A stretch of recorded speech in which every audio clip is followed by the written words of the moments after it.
دوستان عزیز اکنون که بعدتر ما با رقابت‌های تسلابخش رجوع میکنیم. مربی گشتین ملی از ناحیه فیض‌آباد، نسبش در خاطرم نیست. برخی از شهرهای دیگر جوانانی که امروز در همین مکتب مهارت عالی ورزش تمرین میکنن. فیض‌الله حبیب‌اللهیف سرمربی دسته یکچین گشتین ملی ولایت ختلان، پهلوانانی که امروز هم بسیار با دقت حالا انتظاری به میدان آمدن چهره‌های دیگر را دارند و ما بعد چند لحظه به نیروسنجی های تسلابخش توجه میکنیم. با آن ورزشگرانی که در واخوری های 4-1 نهایی نتیجه بهتر به دست نآوردند، به این هیئت داخل می شود امیر جان عزیزاللهیف، خوجایف اکرم و همچنین جورایف بهادر و نظیرف بنیامین.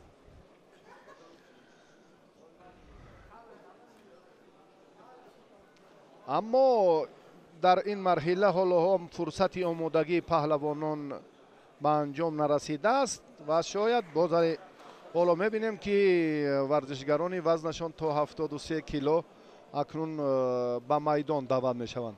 محمد اقبال تاشوف یک چهره خیلی شناخته، یک ورزشگر خیلی معروف ناحیه مسچاه، در آوان نورسیش خیلی مهارتش قوی بود. بعدیانی که در شهر دوشنبه به حیث دانشجو اقامت میکند تحت رهبری رئیس حکومت تا چند سال است که مارس ورزی میکند. در چمپیونات آسیا هم شرکت ورزیده بود. در مسابقات سرتاسری مملکت هم نتیجه های شایان دارد و عموما این چهره بعد به مکتب مهارت عالی ورزش قدم نهادنش خیلی هم هنرش رشد کرد و آهسته آهسته یکی از بهترین های مملکت معرفی شد. اولین مبارزه پهلوانان در زیرگروه ا در وزن تا 73 کیلو محمد اقبال خلعت سفید دارد و محمد نظیرف از باشگاه وستن، پهلوانی که با خلعت کبود است. وضعیتش اونقدر خوب نیست. تاشوف باید پای خود رو از این حالت زود بیرون کند و وضعیت رو برای نگاه داشتن حالت تخت پوش به میان آورد، اما این مراتبا نتوانست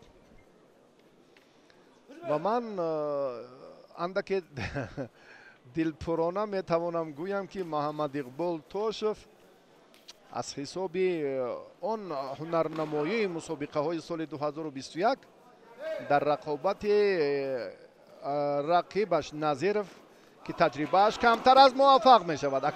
تو کجا این گفته ها حقیقت دارن یا نه، بیننده ذکی این رو در جریان مبارزه مشاهده خواهد نمود. دو حمله خیلی با سرعت محمد اقبال رو ما دیدیم. نظیرف از باشگاه وستن اکنون فهمید که در مقابل محمد اقبال آزادانه مبارزه بردن لازم نیست، چون که خوف و خطر زیاد دارد. البته حرکت ها و باز هم تلاش های محمد اقبال تاشوف. وضعیت حالا برای تاشوف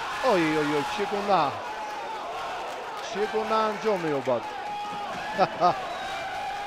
در این لحظه حرکت از محمد اقبال تاشوف بود. حرکت رو محمد اقبال تاشوف شروع کرد. کوشش پهلوان خلعت سفید داشته بود و ببینید بعد آنه که خواست به سمت دیگر هوا دهد، اما از قسمت داخله اینجا هم زود پایش رو روانه کرد و به این نقطه توجه دیگر نمود. در حقیقت مبارزه خیلی پرشده بود. از اشتباه محمد اقبال چگونه استفاده کرد این ورزشگر در نظیرов محمد واقعا هم میبینیم که بسیار هم اونقدر باهاگذاری خوبش هم نکردیم و نظیرов در این دیدار ببینید اون که ما وصفش کردیم برعکس شد. چگونه اشتباه میکند چگونه اشتباه میکند. ببینید آیا ممکن زود پای راستش را در این داخل یک حرکت رو هم خوب آغاز کرد محمد نظیرов و در این جریان خیلی هم نتیجه خوب رو صاحب شد. یگان کس گمان نداشت که چون این حالت به عمل می آید. ببینید که محمد نظیرов از اشتباهی محمد اقبال چگونه استفاده کرد. سطح خوب و چهره های نو هم کشف می شوند. پهلوانی که براستی اگر ما به تجربه این ورزشگر و به ملکه این ورزشگر یا قیاس کنیم محمد اقبال را کاملا تفاوت داشت. یعنی سستر بود و امروز موفق شد. همین است. ببینید میدان داره همین است. باز هم مبارزه و تلاش هایی که پهلوانان گاه گاه غیر چشم داشت نشان میدهند. اولیموف فردوس و بای میرزایف سیفالدین. فردوس اولیموف با لباس های ورزشی سفید است. هر دو پهلوان از شهر دوشنبه اند. بای میرزایف سیفالدین با لباس های ورزشی کبود.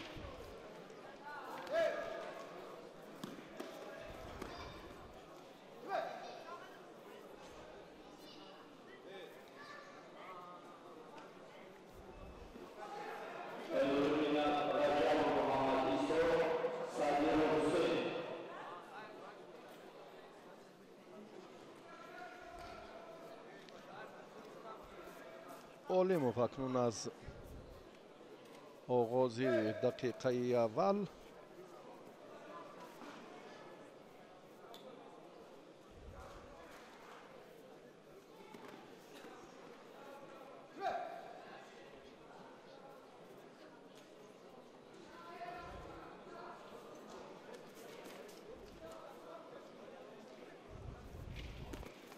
اونقدر تعب دلگوشتی نگرفته ایستاده است.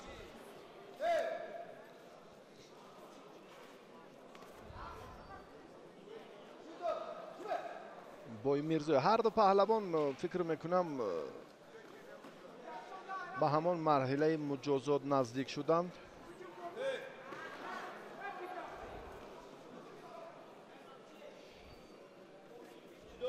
بله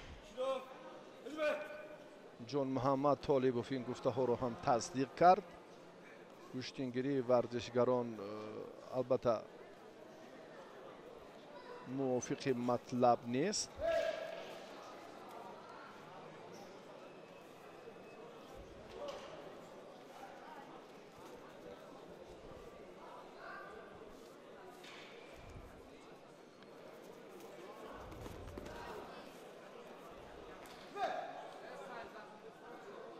دیگر باره هم اولیموف فردوس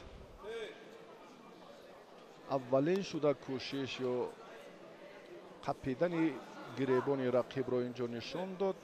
اما بعداً چی کار را انجام میدهد این به ما اونقدر هم معلوم نبود. سیفالدین بای میرزایف این پهلوان همچنین از بالا از پشت سر رقیب از اورنجی حریف هم خلعت رو خوب داشته است. اما اکنون بعداً چی کار میکند این برای تماشابین و برای ما هم مشخص نیست.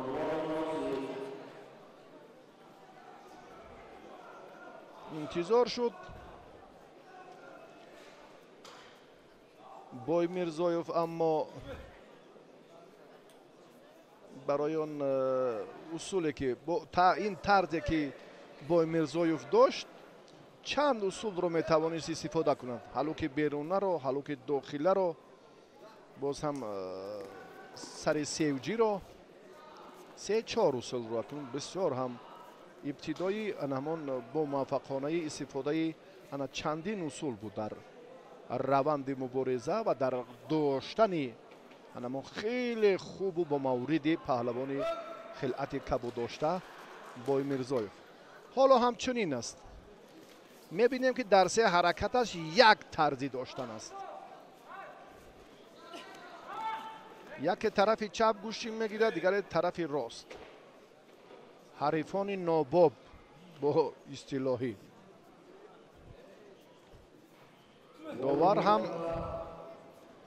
акнун рафти муборизаро назорат мебарад. Боймирзоев дигар бор ҳам мехоҳад ба ҳамон усул эътибор диҳад. на дасти ба истифодаи усулҳои партерӣ умуман ягон эътибор надорад. инро ҳам Боймирзоев худаш собит мекунад баъди афтидани ҳариф.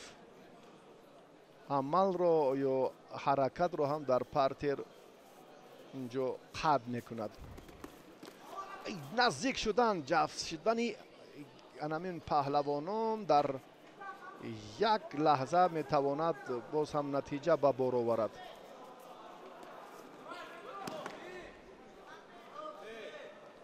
Боймирзоев бори чорум аст ки ҳамон як зайл медорад рақибро. Сайфиддин аз боло аз оринҷи ҳариф. дар вақти асосии ғолибро мо муайян карда натавонистем, яъне муаррифӣ карда натавонистем. акнун ба вақти изофа таваҷҷӯҳ мекунем. ин маротиба Олимов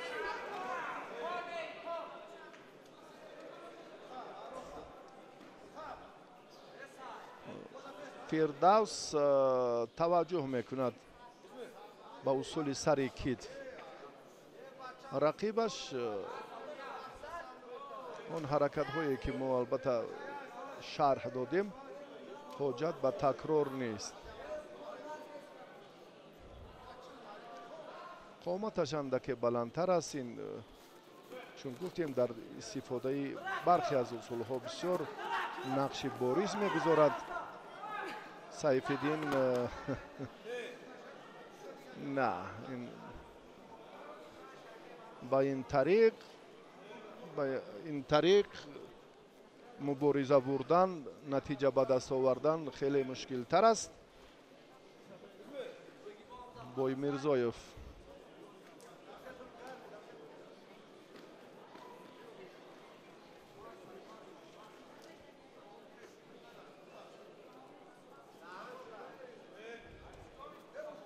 дақиқаи дуюми вақти изофаро Сайфиддину фирдавс бенатиҷа сипарӣ намуда истоданд. назиро ки дар муқобили Муҳаммад Иқбол Тошев ғайри чашмдошт даст боло шуд. ғолиби ин ҷуфтро интизор аст дар вохӯриҳои 8-1 ниҳоӣ.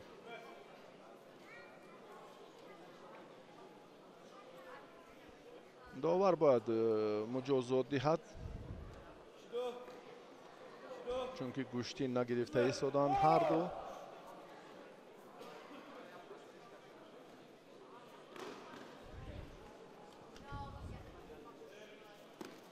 суръатафзоӣ лозим аст. андаке бо ҷуръаттар бояд рақобат кунанд. вазари ипон аз ҳолати заифӣ ё сустии рақиб ҳам инҷо Боймирзоев хуб истифода кард ва соҳиби муваффақият дар даври аввали мубориза шуд.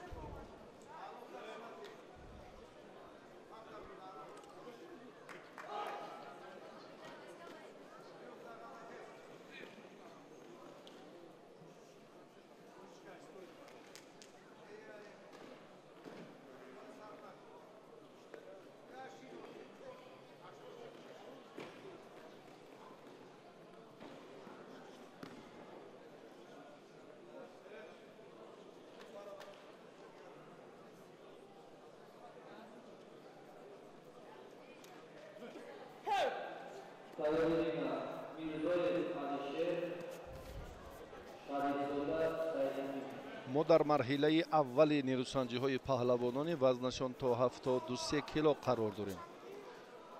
рақобатҳои зергурӯҳи Рро шарҳ дода истодаем. Раҷабов Муҳаммад Исо аз Душанбе ва Садиров Ҳусейн, ин варзишгар ҳам аз шаҳри Душанбе аст.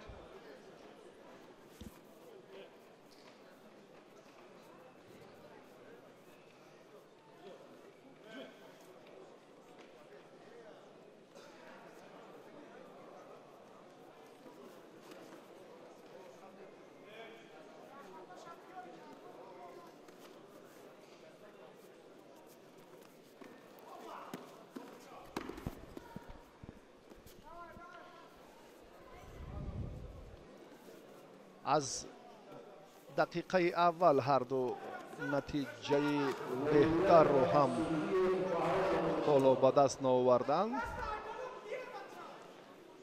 Раҷабов пои худро бояд вазиятро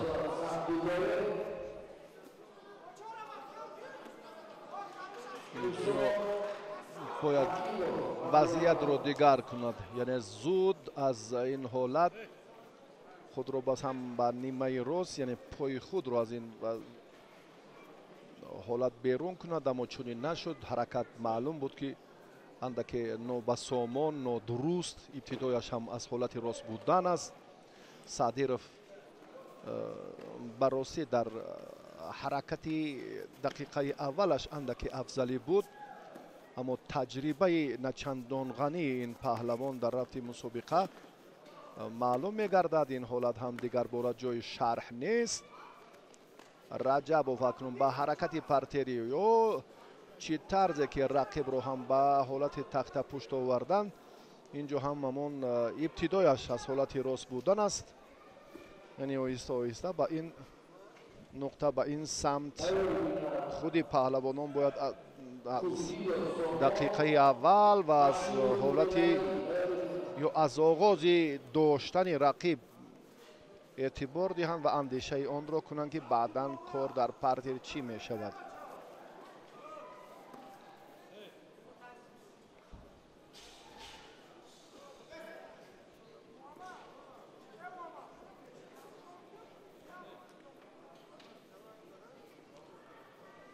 Садиров ҷавонони нав, чеҳраҳое ки имрӯз мураббиён ба камол мерасонанд. синашон аз 18 боло аст, 18, 19, 20 то 21 солаҳо, чеҳраҳое ки акнун ба ҳайати дастаҳои якачини шаҳру ноҳияҳои кишвар пайвастанд. дар мусобиқоти сартосарии ҷумҳуриявӣ барои дарёфти натиҷаҳои беҳтар дар радабандӣ ҳоло мубориза мебаранд.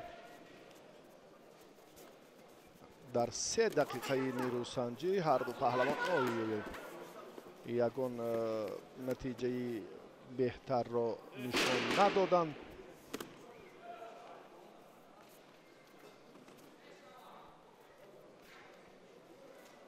дақиқаи охирини мубориза. Раҷабов дар давоми мубориза Муҳаммад Исо чанд ҳаракат анҷом дод, ранги ба ранг, аммо натиҷа нест. ҳоло ҳам ниҳоятан ҳам дар хусуси Муҳаммад Исо сухан гуфтем ва Раҷабов ин корро хуб акнун анҷом дод. ҳолон ки мо аз дақиқаи аввал умедвор будем ки Раҷабов аз ҳисоби ҳам таҷриба ва ҳам иштирокаш дар мусобиқаҳои мухталиф бояд тафовут дошта бошад малакааш. азбас ки дар муборизаи Муҳаммад Иқбол Тошев ин суханҳо, васфҳои зиёд шуд ва кор комилан ранги дигар гирифт. мо дар ин ҷо хомӯширо ростӣ ихтиёр кардем.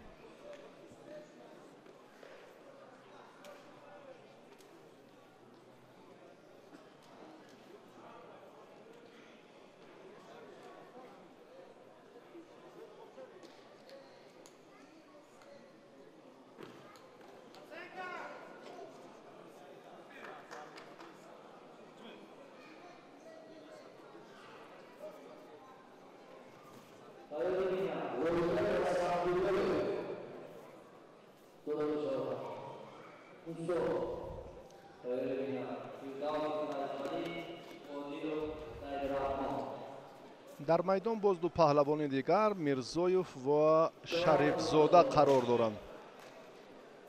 ду варзишгаре ки инҳо ҳам аз ҳисоби маҳорат ва таҷриба он қадар ғанӣ нест корномаашон.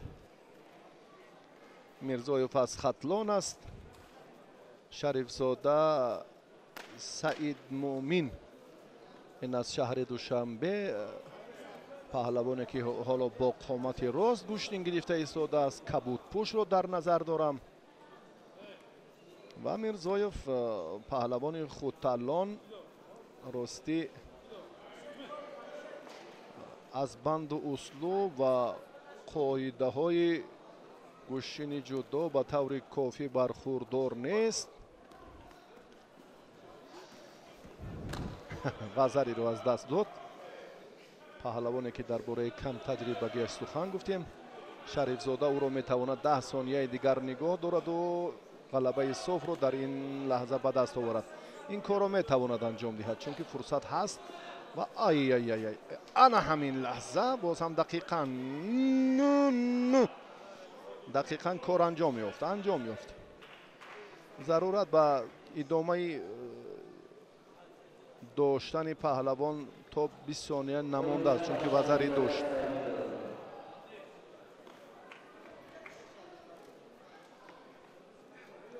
Саид Муъмин дар дидори аввал муваффақ шуд, ба рақобатҳои 8-1 ниҳоӣ баромад.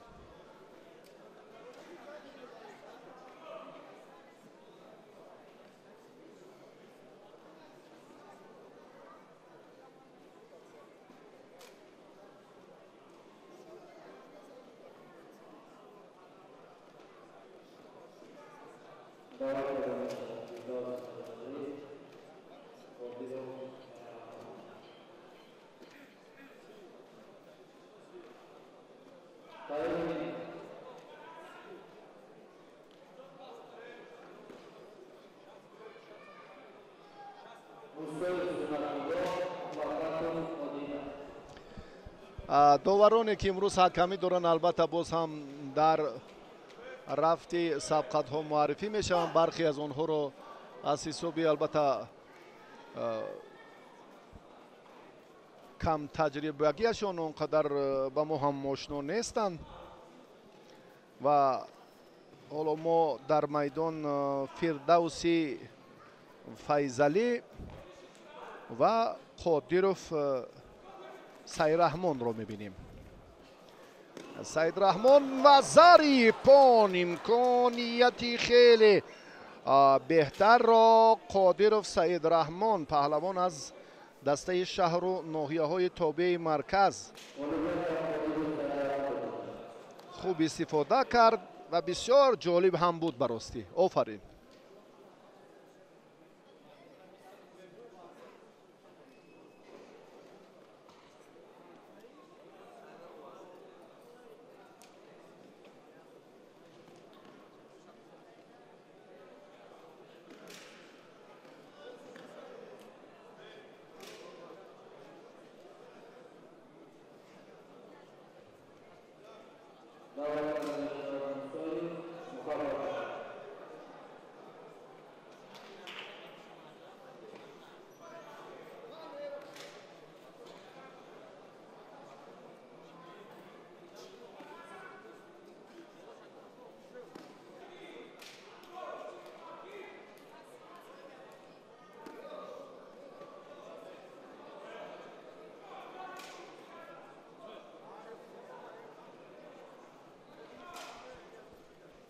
таваҷҷӯҳ мекунем акнун ба рафти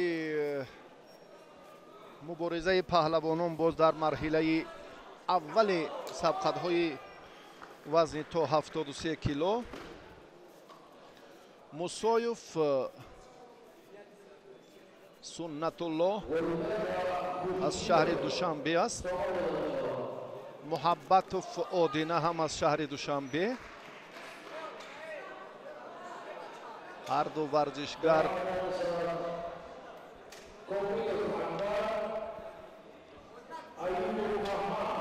аз дақиқаи аввал ҳушёрӣ ва чобукиро аз даст доданӣ нестанд.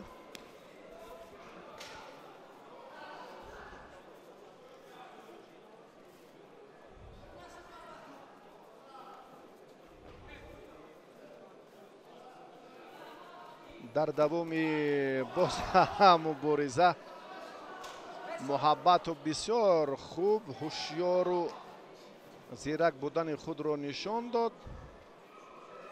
قریب بود به همون مقصد دیر انتظارش رسد. یعنی یک حرکت سری وقتی انجام داده حریفش را قریب برعکس، یعنی عکسی عمل خیلی مناسب بود برای دریافت امتیازی اولین وزاری.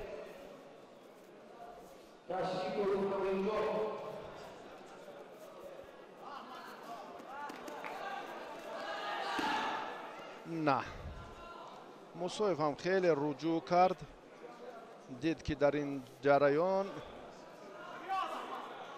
میتواند که مقابل محبتوف یک کوشش دیگر رو هم خوب انجام دهد.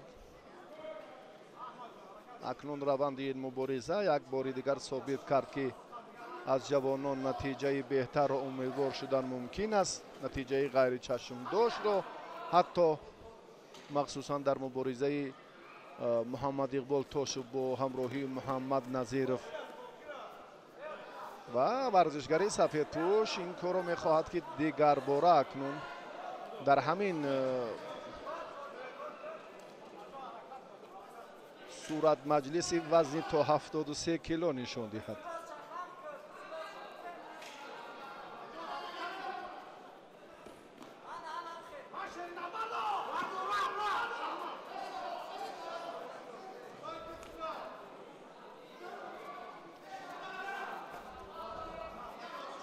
روزی اول مسابقه جمهوریوی اوید به جودو میان کلان سالان برای وزر ایپان جالب و مصاحف نهایتا بسیار دلپرانه این کار را سامان داد. سنت الله مصاحف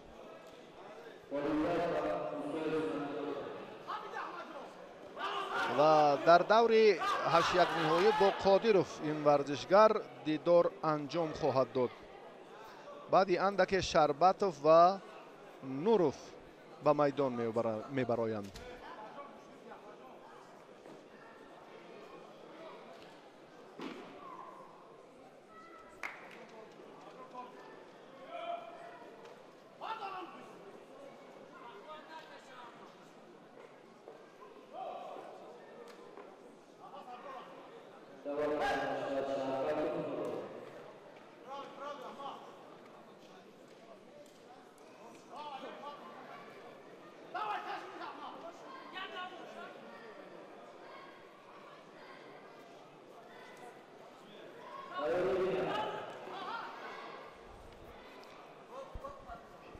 شربتوف با خلعت سفید است.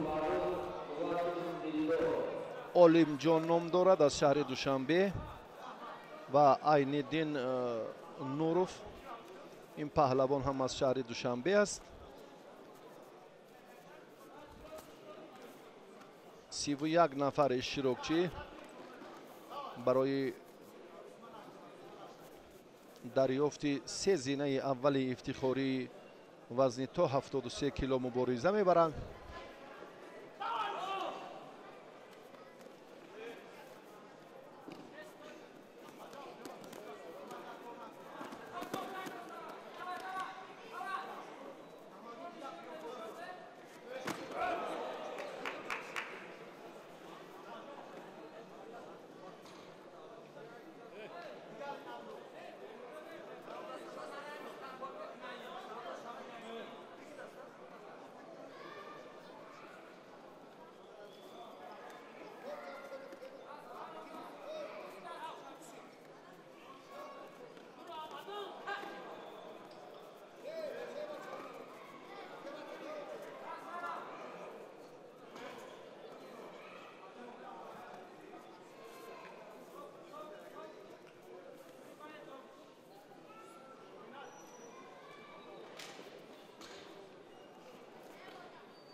در 1 دقیقه که ما مشاهده کردیم 3 عمل بود، 3 کوششی паҳлавонони вазнашон то 73 кило ба назар расид.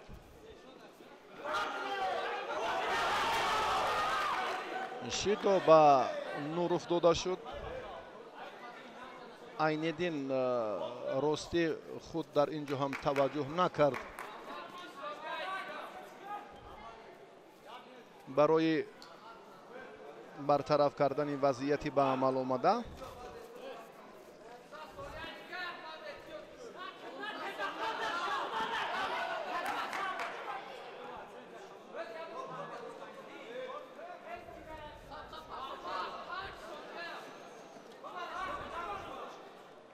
айниддин маҷбур аст ки вазъро дигар кунад, яъне фишорро дар муқобили рақибаш ҷоноктар созад, пуршидатар намояд, чунки ду шидо дорад, вазъияташ хуб нест.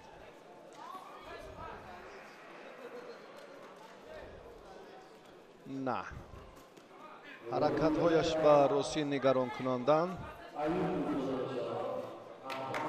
Олимҷон Шарбатов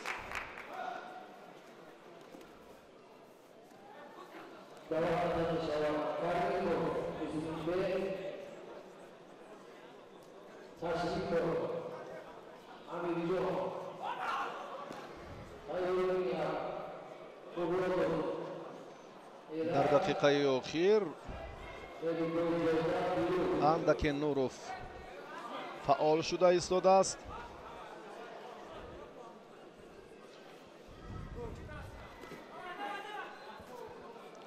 Олимҷон Шарбатов бошад эстафетаи силсила ҳамлаҳоро боз идома медиҳад ё на.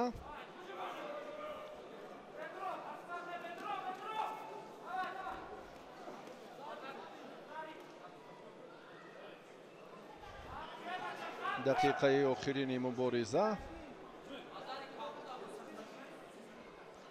Нуров барои дарёфти вазари бисёр ҳам марҳиларо наздик карда буд, аммо комгор нашуд.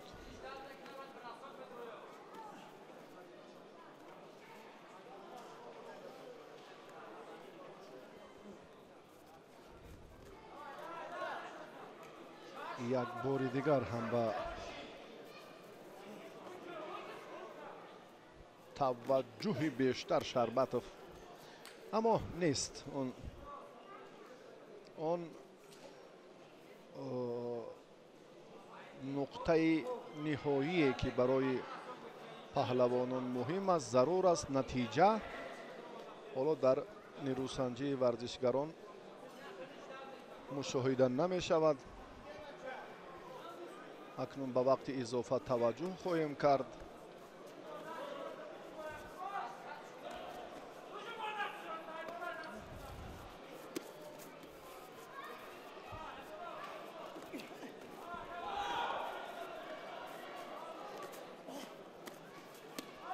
Нуров бароси хатогиҳояш зиёд аст, аммо хатогиҳоро ислоҳ кард ва ба ростӣ ки ин нуқтаро то ба ҳамон ҳаракатро то ба нуқтаи ниҳоӣ бурда расонид. душидо дошт, хавфи тарк намудани майдонро ҳам ба миён овард барои худаш ва ниҳоятан имтиёзи тиллоиро соҳиб шуд ва дар даври аввал ғалаба ба даст овард ва ба вохӯриҳои 8-1 ниҳоӣ роҳ ёфт.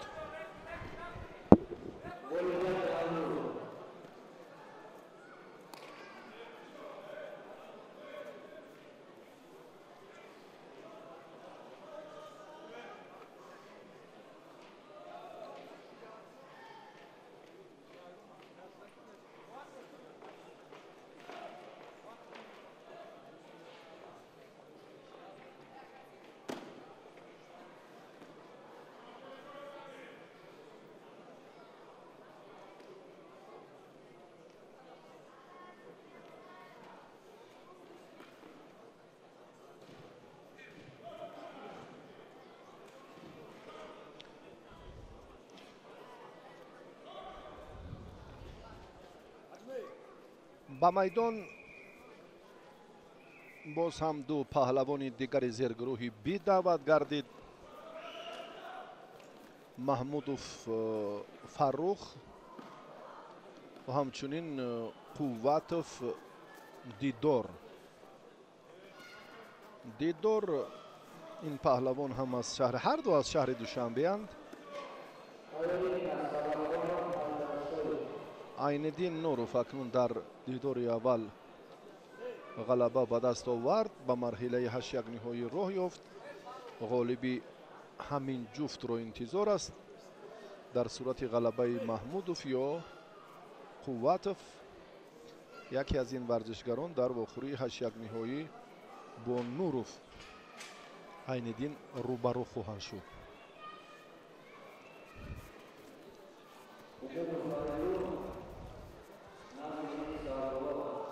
از همه اشتراکچیان زیاد در همین وزن است امروز 31 نفر.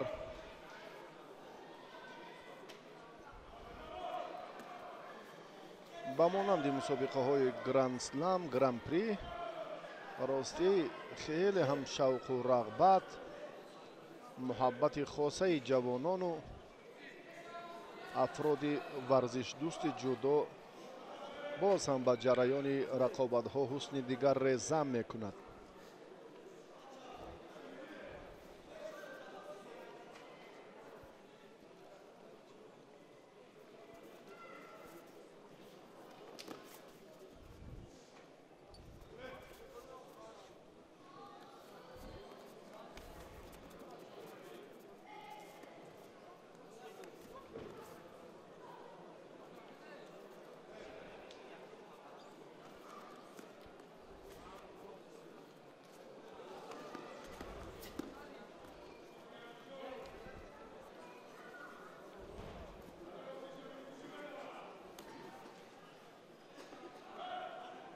فروخ محمودوف حالا امکان دارد که با استفاده اصول همون لدهی دست توجه جدی نماید و کامیاب هم شود دست چپی رقیب. اما این کار خاتمه خوبی خود را نشان نداد. دیدار قوتوف در این مبارزه بسیار هم با جرأتانه توجه کرد، وضعیت را برطرف نمود.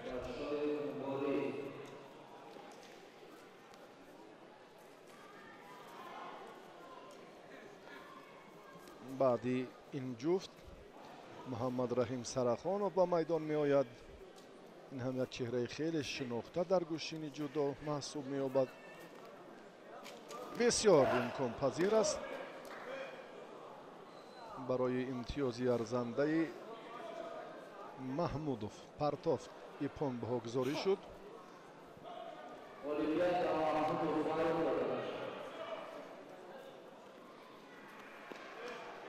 محمودوف با واخوری های 8 نهایی راه یافت.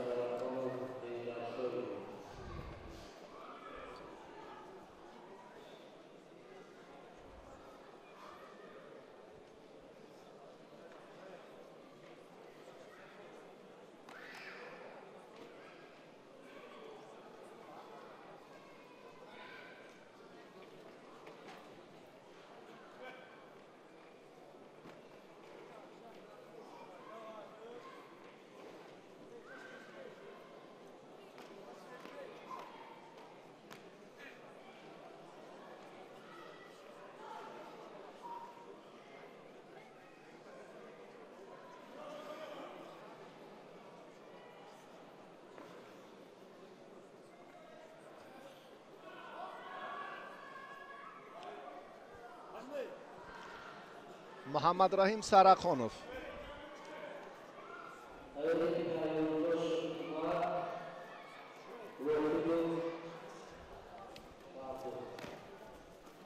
پهلوانی که پرتافتش در مسابقات گراند اسلم بهای مناسب به داوران سطحی بین المللی را گرفت و از همه کوتاه‌ترین وقت رو ثمرناک استفاده کرد. در 7 ثانیه با یک اصول خیلی معمولی پیشگاه حریف رو دچار شکست نموده بود.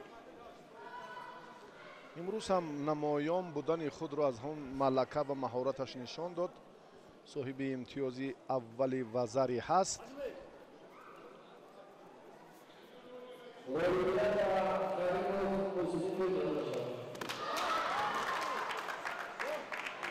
سرخانوف دیگر وقت رو کشال نمیدهد، نه برای ما و نه برای شما بینندگان عزیز.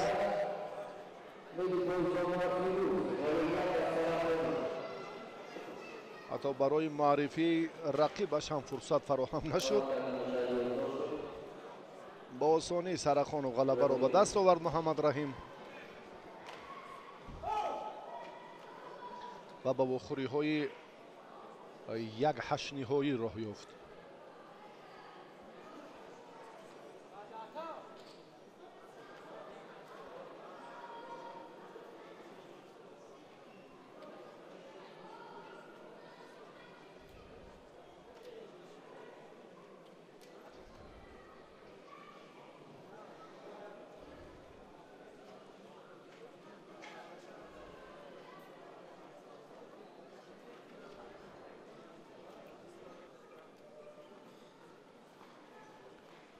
با میدان پهلوانان دیگر دعوت می شوند. عمر یولداشو با واحدوف شهزاد باید میدان داری میکرد. بنابر سبب به میدان آمدن نماینده دسته وستن واحدوف شهزاد، یولداشوف عمر غلبه را بدون مبارزه به دست می آورد.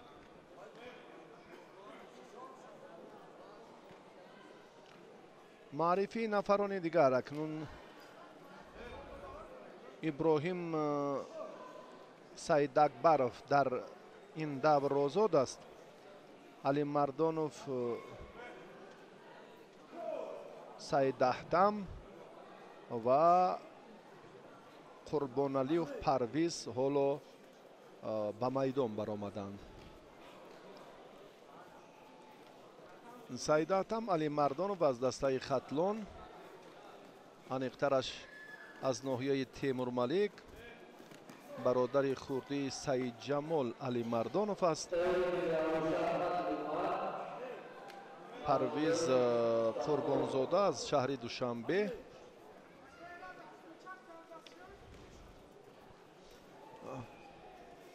قربانعلیوف در این صورت مجلس چنین درد شده است. بله، پرویز اکنون وضعیتش فکر میکنم اندکی مشکل تر می شود، چون که سید احتم علی مردانوف اندکی جسارتش هم فرق میکند، اما این خاتمه کار نیست.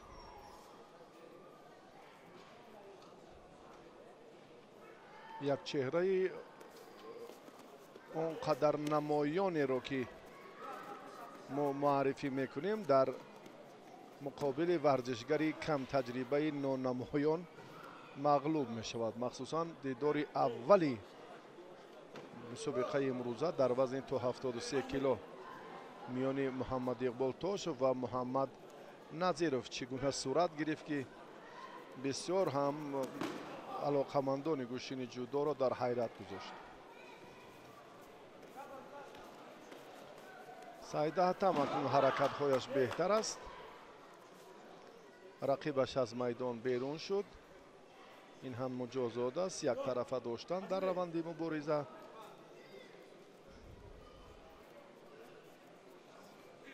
و همچنین باز هم دیگر حالت های مشکل، وضعیت های که میبینیم در رفته رقابت برای حریف سید احتم پرویزی که بسیار اینجا توجه میکند که از مرکز میدان دور نشود، بیرون نبراید، اما کاری بهتر را حال و هم سامان نداده است. سید احتم علی مردانوف در دقیقه اول فعال بود. اکنون پرویز قربانعلیوف اینجا گوشتی نمیگیرد. سید احتم وضعیت رو در حالت پرتری خوب به میان آورد. аз даст медиҳад ё ин корро чӣ гуна иҷро мекунад натавонист. ҳолати ба амал омадаро дуруст идора кардан натавонист Алимардонов. Саидаҳтам аксари ҳаракатҳояш, ҳуҷумҳои пай дар паяш дар ҳолати рост будан аст. бисёр ҳам мо ангушшумор ва бароси ба хотир ҳам надорем ки кай дар амалҳои партирӣ дастболо шуда буд ё имтиёзеро соҳиб гардида буд. ҳоло ҳуҷумҳояш бештар шуданд.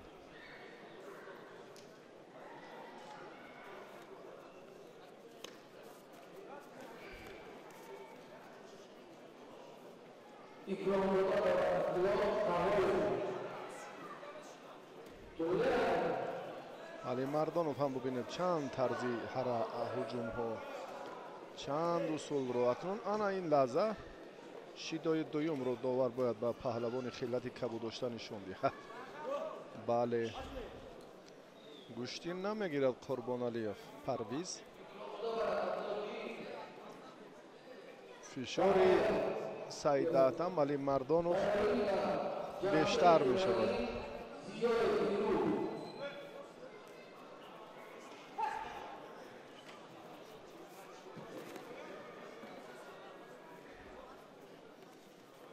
ҳолати буғӣ кардан инҷо фароҳам аст. Парвиз вазъияташ боша мураккабтар мегардад. боз ҳам имкониятро барои лаҳзаи хеле акнун буғӣ кардан фароҳам овард Саидаҳтам.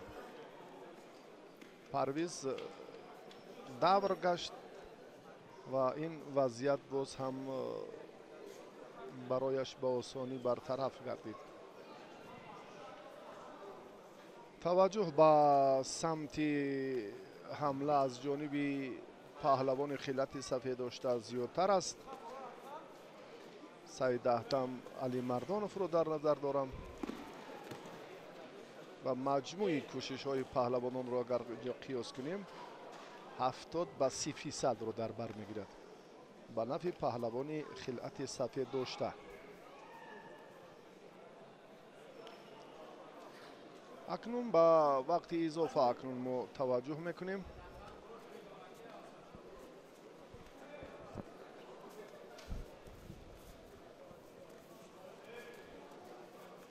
боз ҳам дар ин ҷо Саидаҳтам Алимардонов имкони хуб дорад. рақибаш ин тарзи истифодаи усул он қадар созгор нест барои гум кардани мувозинати Алимардонов ё дарёфти имтиёзи аввалин. дигарбора хавфи шидои сеюм паҳлавони кабудпӯшро таҳдид мекунад.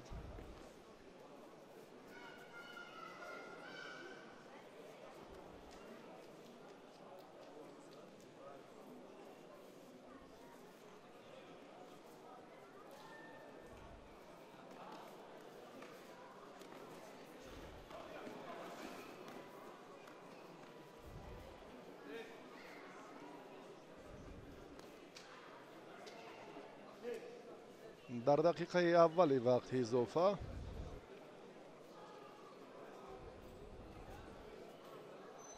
Алимардонов акнун баъд аз афтиданаш танҳо дифоъро ихтиёр кард ки боз ба ҳолати аввала баргардад, ба ҳолати рост будан.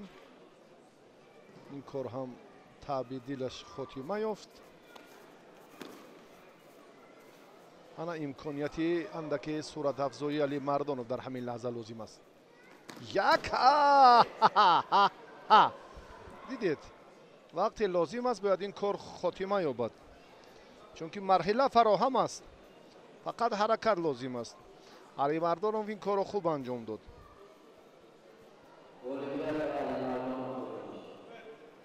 дар вақти изофа имтиёзи тиллоӣ ба паҳлавони ноҳияи Темурмалик бародари хурдии Саидҷамол Алимардонов насиб шуд.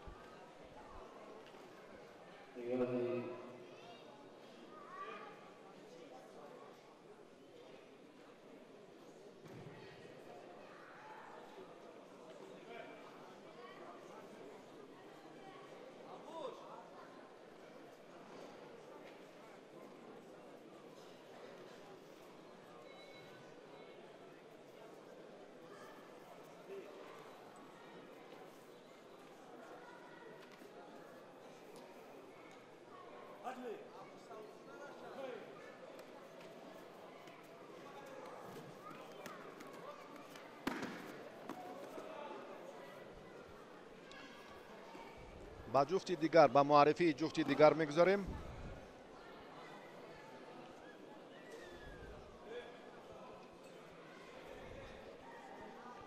عمر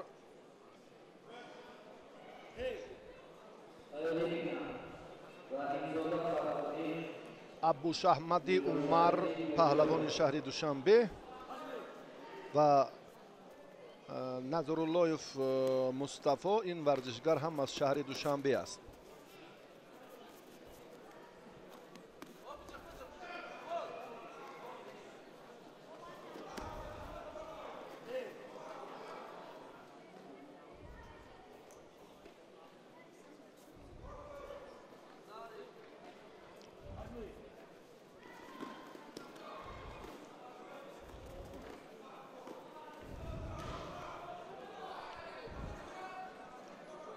مبارزه پهلوانان اونقدر به طور کسبی نیست براستی، اما به هر نوع هست. حرکتی که مورد توجه باشد این هم الکی کوشش های پای در پای هر دو. جوانان نه اونقدر آشنا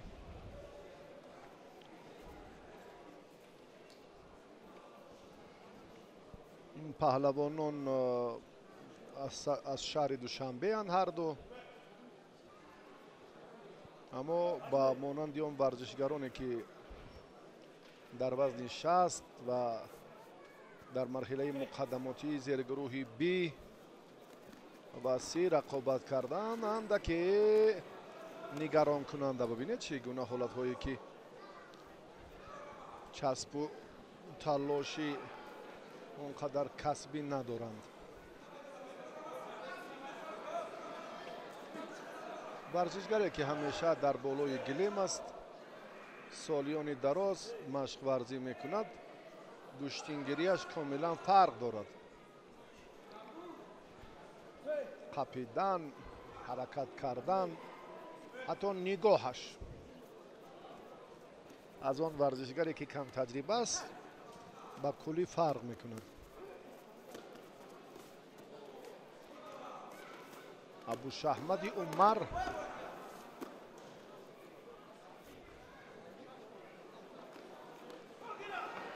برای برحال و برای برگشت به حالت راست بودن فرصت دیگر را جویا می شود و واقف نیستند این چهره ها از کسبیت بلند کار در زمین.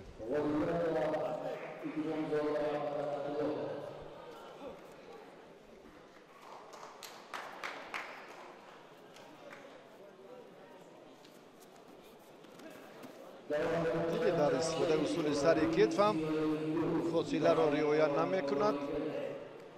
این البته اونقدر نتیجه خوب به بار نمی آورد. برای استفاده اصول سر کتف آنچنان باید زودتر و با سرعتتر ابوشهمدی عمر حرکت کند که رقیب پیخست نکند که چی کار را اینجا انجام میدهد. اما مصطفی در مقابل این اصول خود را دفاع کرده توانست. حرکت نوبتی مصطفی حالا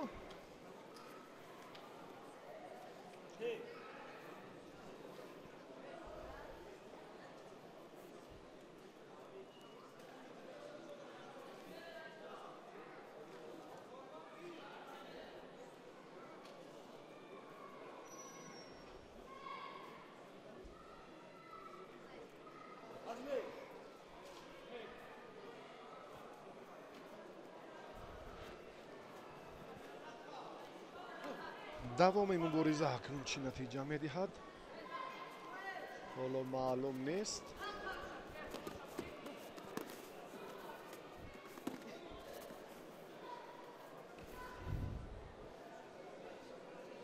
عادتا در این چنین موردها حالت تصادف هم به عمل می آید. با مثل آنی که در زیرگروه A یک پهلوان مبارزه بود، رقیبش فعال بود، در آخرین کوشش حریف رو به همون کنار چپ تله داد که الکی рақибаш ҳам мувозинатро гум карду ба қафо ҳаракат карду афтид. чунин ҳолатҳо мешаванд. аммо аз яди касбият, малака ва бештари ҳунарнамоии паҳлавонон он қадар фарқкунанда нест. довар ин ҷоҳаки шӯйдои дуюмро ба паҳлавони кабудпӯш мансуб медонад. чунин ҳам бояд бошад.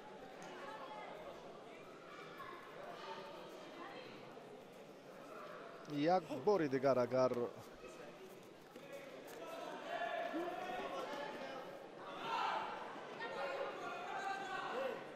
мустафо иштибоҳ кунад, он гаҳ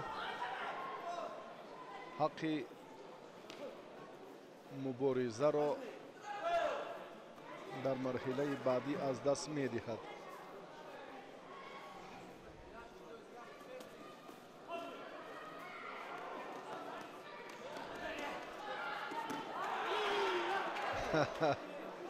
дидед ан ҳамин ҳолате ки қаблан мо дар борааш гуфтем, айнан чунин лаҳза ба миён омад. нарзуллоев идомаи мусобиқаро боз ҳам зиннати дигар бахшид ва ба марҳилаи 8-1 ниҳоӣ баромад.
با توجه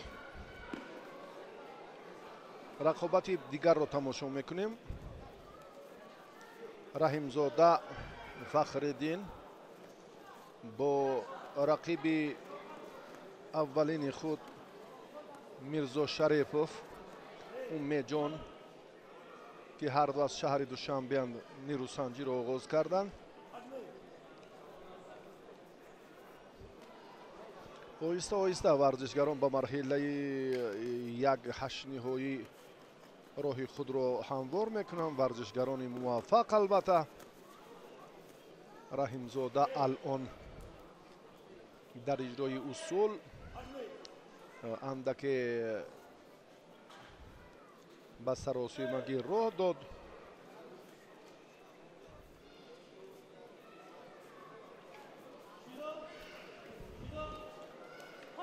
امیدجان میرزا شریفов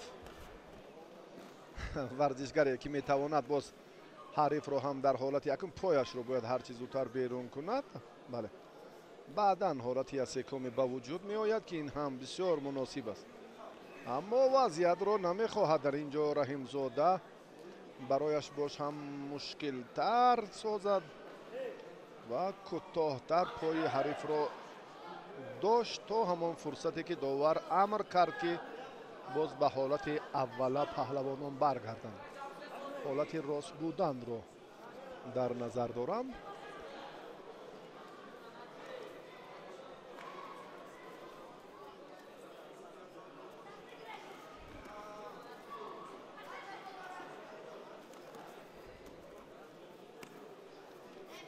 رحیمزاده کاری میخواهد، این همون اصول سری کتف است.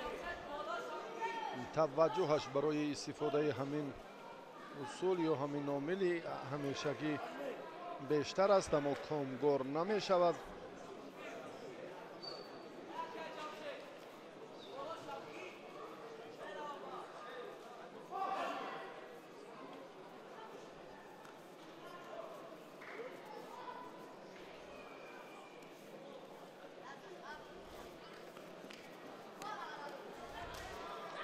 هر دو هم از بالا داشتند، هر دو هم حریفان نابابند.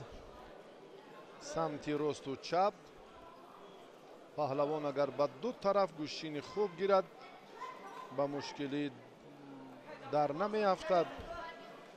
در دل خوب مورد می تواند که باز هم کنار چپ یا راست را اختیار کند. اگر چنین نباشد وضعیت در جریان مبارزه باز هم برایش مرکب تر می شود.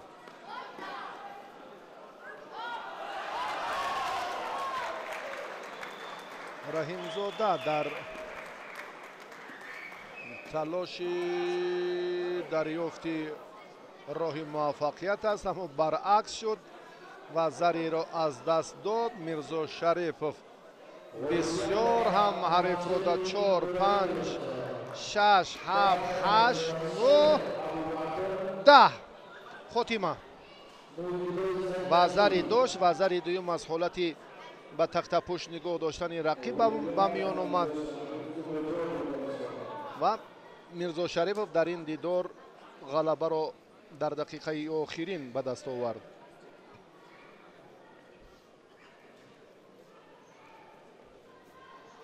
دو جفت دیگر در مرحله مقدماتی اولی وزن تا 73 کیلو قرار دارند.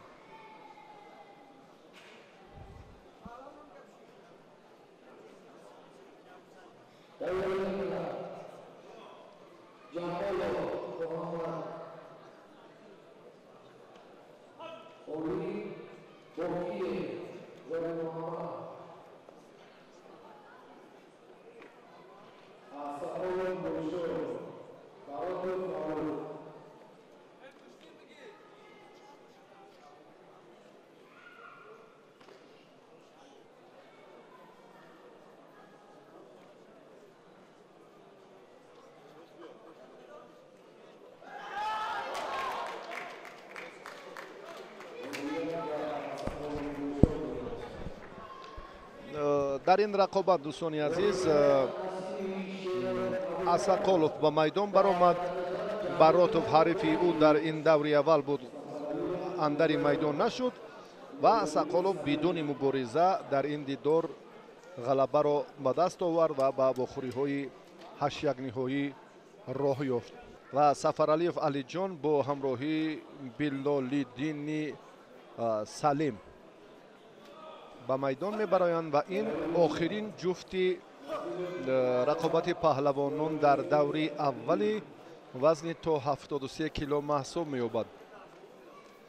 علی جان خلعت سفید دارد، پهلوانی که به ما با تماشابینان هم اندک چهره‌اش آشنا است نسبت به رقیبش بلال‌الدین سلیم و در مسابقات گراند پری شهر تاشکند سال 2021 شرکت ورزید.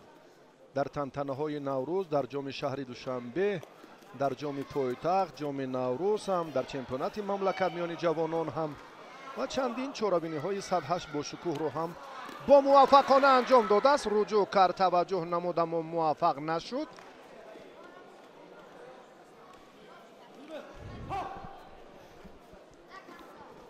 بلال‌الدین سلیم هم براستی تسلیم شدنی نیست. رفتی سبقت رو باز هم این چهره پرشیده تر کرد. علی جان باز میخواهد که دوچند فشار آورد و باز هم جالبیت ببینید چسب و تلاش حرکت هر دو ورزشگر هم پای در پای خیلی بسیار با ننگ و آری همون تاجیکانه دست به گریبان میزنند و رجوع دارند که جدی در رقابت اول اینجا هم هنر نمایی کنند.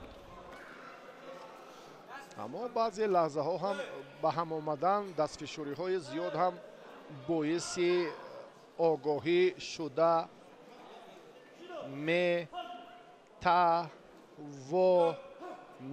بله شیدا به بلال‌الدین سلیم داده شد. اینجا با قهر و غضب با قیافه زیشت اینجا هم مبارزه بردن هم از فلسفه جدا نیست. ببینید گویا بسیار هم با جنگ در افتاد. اینقدر خود رو چنین می‌وانمید نسازد، اما علی بسیار رامونا چاکن زیر چاه شده. از آنه که با این قیافه و چنین رفتاری بسیار هم دغلانه مناسبت میکرد، خوبتر است که آرامانه عمل مینمود، جالبتر بود. وقتی که شکست میخورد این همه خصلت و اطوار بار دیگر وانمود میشود.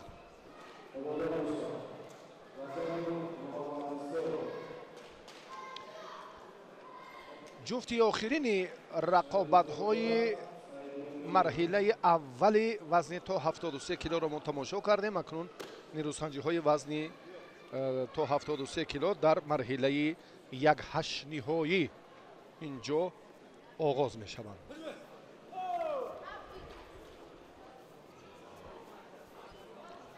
نظیرов محمد از باشگاه وستن خلعت سفید دارد. آنه که محمد اقبال تاشف را در دیدار اول غیر چشم داشت شکست داد. بای میرزایف سیفالدین عالم و فردوس را در رقابت اولش ناکام نمود و هر دو پهلوانان یک غلبه به دست آوردند و بار دوم اندر میدان می شوند. جفتی اول سبقت‌های 1/8 نهایی حالا منظور شماست.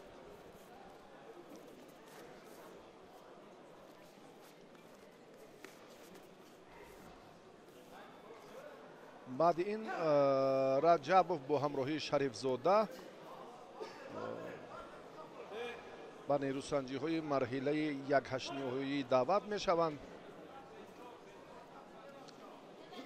نظیرов بای میرزایف براستی در وقت اضافه یک حرکت اشتباه نموده رقیبش را بسیار خوب استفاده کرد.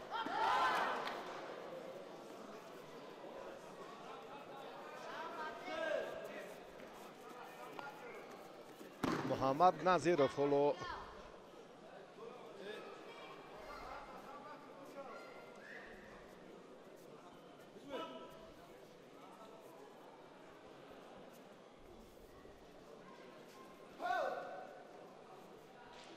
در اولین کوششش هنر خود رو اندکی خوب نشان داد. دیگر بار هم دست محمد دست رو باید داشت. به انا همین طور از میدان بیرون شدن، بسیار هم به هم آمدن، نزدیک شدن، فاصله را اختیار کرده درست رعایت نمودند. اما محمد در ابتدا حرکت کرد بدون داشتن دست که خطر داشت. دیگر بار اکنون این گفته ما رو هم ثابت کرد و زود دستی رقیب رو از اورنج داشت. این مراتب هم ببینید محمد به اشتباه راه میدهد، حتی در این جریان وزری رو هم از دست میدهد. اگر بای میرزایف هم با همین اصول خاصی رقیب از اشتباهی انجام داده حریفش صاحب وزری شد و این رو هم تا با آخر نگه دارد، واقعا هم دو دور غلبه توسط آن همین گفته هایی که بود اگر همین طور ثابت شود اونگاه خوشبختی بای میرزایف را حد و کنار نخواهد موند، چون که این چهره بعد این در مرحله 4/1 نهایی قرار میگیرد. اگر در مرحله 4/1 نهایی حالا که بیاید وقت هست 1 دقیقه و 20 ثانیه دیگر به تحلیل باز هم عمیق این موضوع بعدتر توجه میکنیم. اما نشاندادهای این گفته ها را ثابت میسازند تا اینجا، تا دقیقه آخرین. نظیرов علاقه شدت دارد و زری را از دست داده است، کم حرکت است.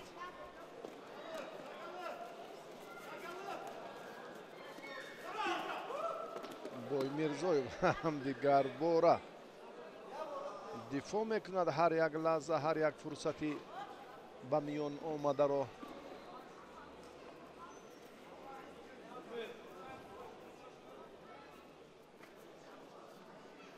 دقیقه آخرین.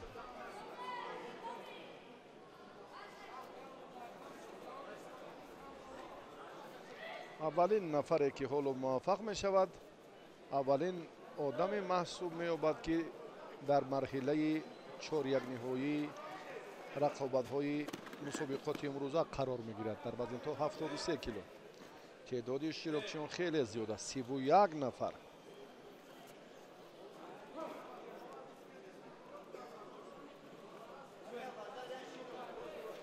محمد نظیرов. برای جای محمد اقبال توشف خالی است. تصور کنید که محمد اقبال توشف در این مرحله اگر قرار می داشت، باز هم نیروسنجی چگونه صورت می گیرد. پهلوان مسجوحی این چهره را از صد راه، مخصوصا انا همین پهلوان خلعتی سفید پوش بیرون کرد. محمد نظیرов و خود هم از ادامه رقابت ها نظیرов محروم شد. سیفالدین بویمیرزویف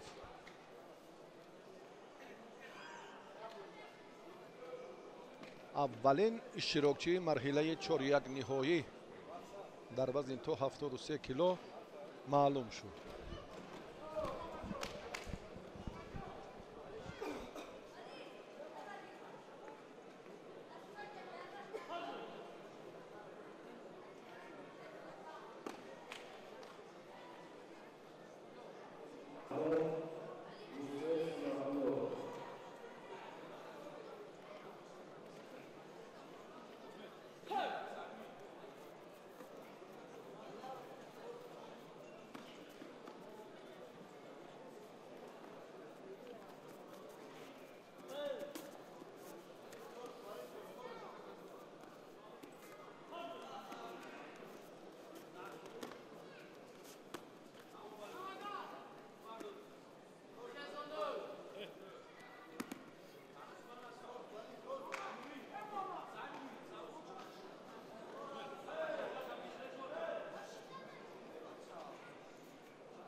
ثانیه ها پشت سر می شوند. آهسته آهسته به مرحله های دیگر ما توجه میکنیم، با سبقت های خیلی جالب و حساس که اونها مرحله های نیمه نهایی و بعدا هم دور فینالی نیروسنجی های روزی اول هم برگزار می شود. و اکنون بویمیرزویف حالا انتظار است در این رقابت 4-1 نهایی غالب همین جفت را رجبوف محمد عیسی و شریف زاده پهلوانان یکی از شهر دوشنبه رجبوف و شریف زاده از دسته شهر و ناحیه‌های تابع مرکز. سعید مومین با خلعت کبود است. محمد عیسی خلعت سفید دارد.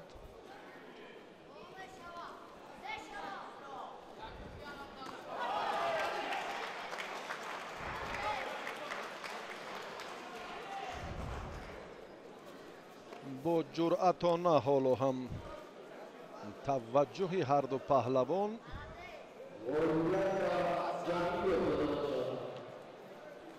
بیشتر در حالت فرصت مناسبی همان راست بودن است. انا همین ترتیب پان است. رجبوف در این جریان خیلی خوب محمد عیسی هنرش درخشید.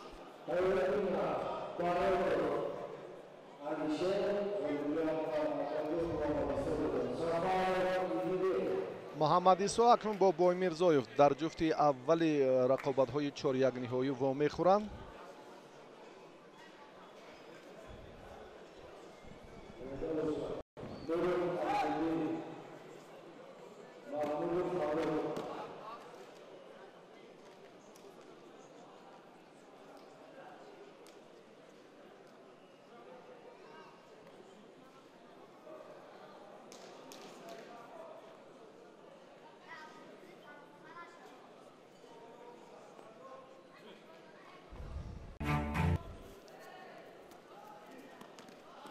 قادیروف در دیدار اول فردوسی فیضلی را مغلوب کرد، به بخوری 8-1 نهایی آمد. موسایوف با همراهی محبتوف آدینه در دیدار اول نیروسنجی کرد، غلبه به دست آورد و به مرحله 8-1 نهایی راه یافت. سنت الله با خلعت سفید است. هر دو پهلوان هم از شهر دوشنبه می باشند.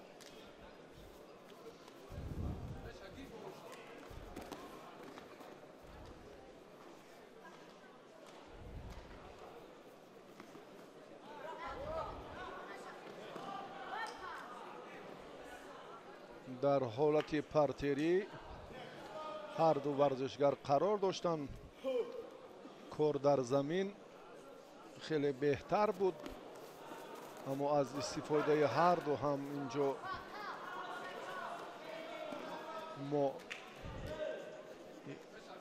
راستی حلاوت نبردیم، یعنی چون به حرکت های پرتری که صورت افزایی و ملکه باز هم غیر عادی رو تقاضا میکند، حالا چنین مشاهده ها خیلی کمند. یعنی هست بوغی کردن، لد دادن دست خیلی کم و امروز بیشترشان همان توسط نگاه داشتن رقیب به حالت تقشتپوش یا با اصطلاح استحکام در جدا کامیابی ها پای در پای شدند و طرز بوغی کردن دو نوعش. یک بار دیگر هم لد دادن دست مورد توجه بود در وزن تا 60 کیلو.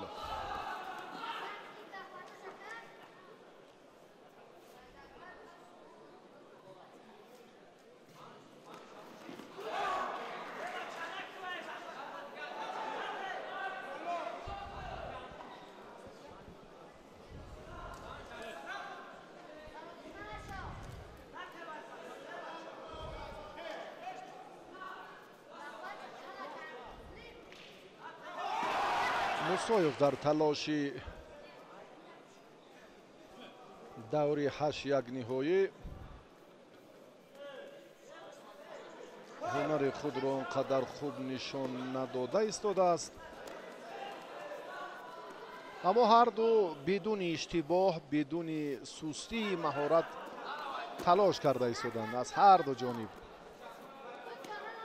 نوابسته از آن که نتیجه نیست، اما حرکت ها و صورت افزایی جالبیت بله خیلی خوب است.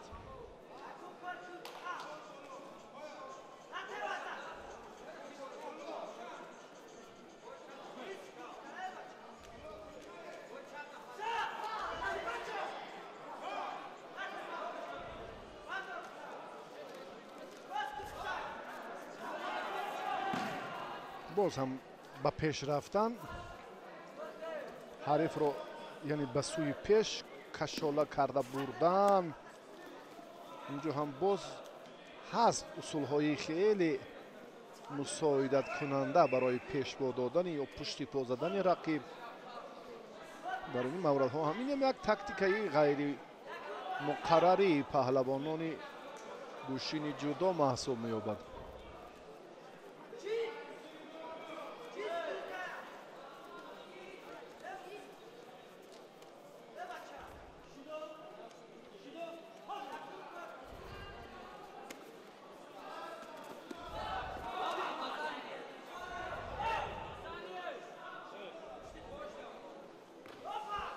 قادیروف انتظار بود که به این عملش داور امتیاز میدهد.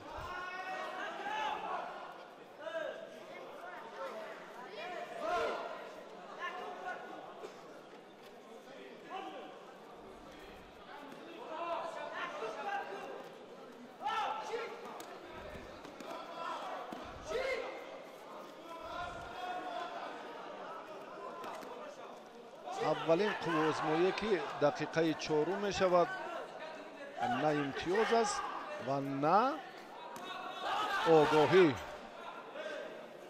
баргаи зард.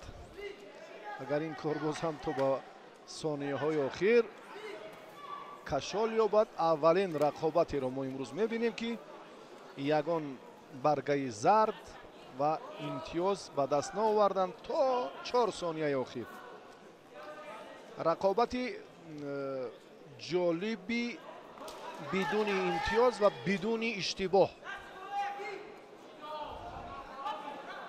чунин нерӯсанҷӣ хеле кам ба вуқӯъ мепайвандад. то ин муддат набуд ба Русия. то ин лаҳза мо ин натиҷаро ой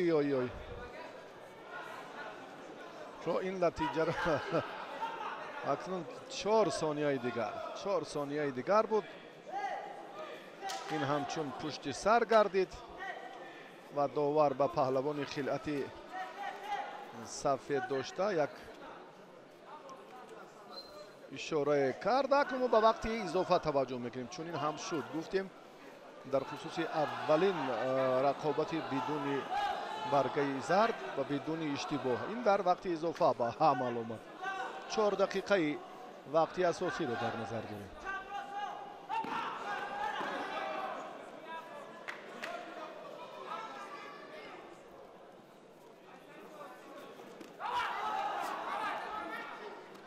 бидуни ист агар мусоев ҳаракат мекард имконпазир буд барои Вазари.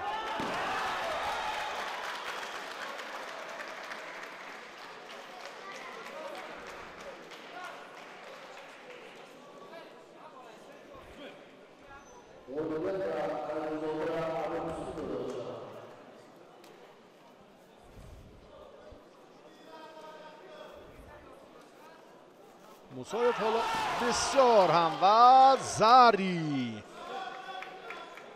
ниҳоятан кори ба дили худхостаро мусоев анҷом дод.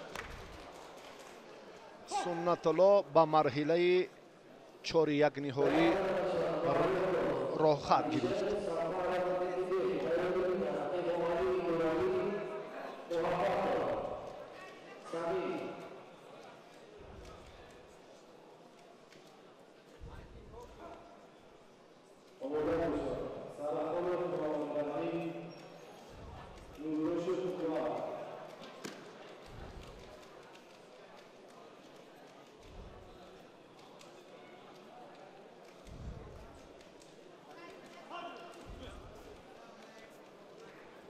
паҳлавонони дигар ҳоло дар майдон қарор доранд. инҳо Нуруф, Айниддин ва Маҳмудов. Фаррух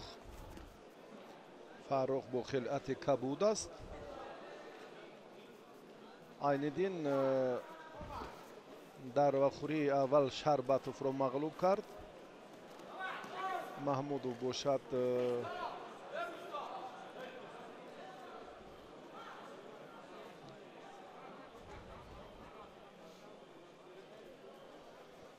дар муқобили Қувватов Диддор маҳорати воло нишон дод ва даст боло гардид. ҳарду бори дуюм аст ки майдон даъват мешаванд. дар вохӯрии 8-1 ниҳоӣ қарор доранд. мусоев ғолиби ин ҷуфтро акнун дар вохӯрии 4-1 ниҳоӣ интизор мешавад. ва Зари бале Нуруф ин корро хуб анҷом дод дар дақиқаи аввал.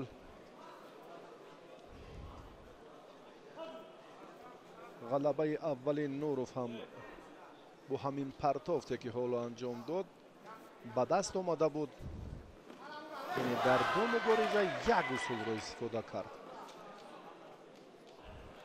аммо дар ин давр ҳоло вақт барояш хеле зиёд аст. ҳар ҳолат шуданаш мумкин аст, аз истисно дур нест ки вазъ тағйир ёбад, натиҷа ҳам иваз шавад дар ҷараёни мубориза. وقت داوری برحق است. این رو البته باز هم ثابت کننده می باشد.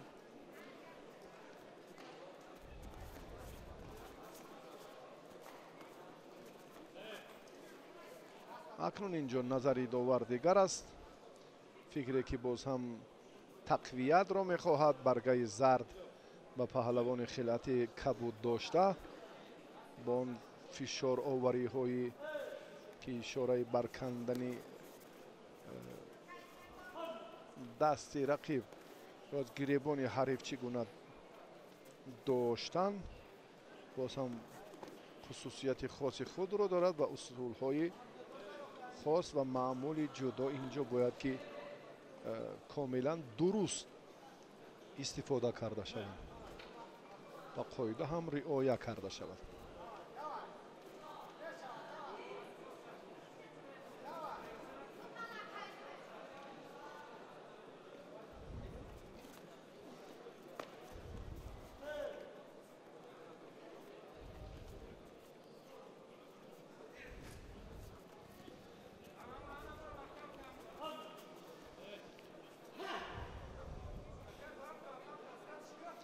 دیگر بار هم همین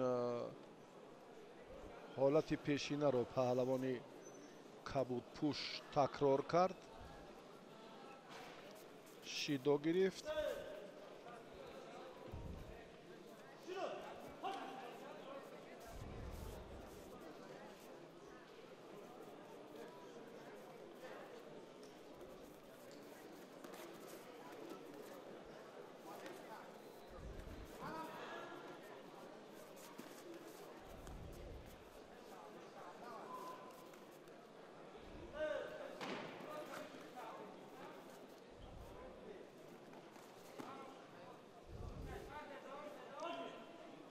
نوروف آهسته آهسته به همان مقصد خود عین‌الدین نزدیکتر می شود. این نتیجه را البته باقی نگاه داشته تواند باقی گذارد. همین 35 ثانیه دیگر الکی با مساوی در واخوری جفت دویمی چهار یک نهایی وا میخورم و این رقابت هم جالبتر و پرشیده تر صورت میگیرد فکر میکنم، چون که پهلوانان شهری دوشنبه یک دیگر را خوب میدانند و از یک دیگر امتیازی تونیدن برایشان و در نهایت همینجا وقت انجام یافتن از ضرورت ندارد، چون که شیدوی سیوم را محمودوف گرفت و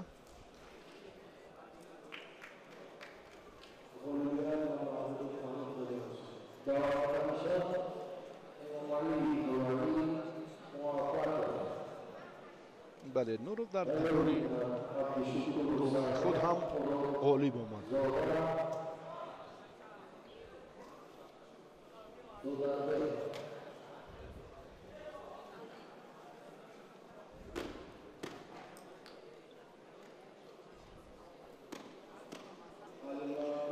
محمد رحیم سرخانوف یک چهره شناخته، عضو منتخب جودوی کشور، پهلوانی که در خصوص مهارتش قبلا گفته بودیم در نیروسنجی دوری اول که مقابل حریفش انجام داد. اینجا هم خیلی با جرأتانه یولداشف را دچار ناکامی میکند. عمر یولداشف از دسته شهر و ناحیه های تابع مرکز. فکر میکنم که الکی کار در همین دقیقه اول حل خود را مییابد.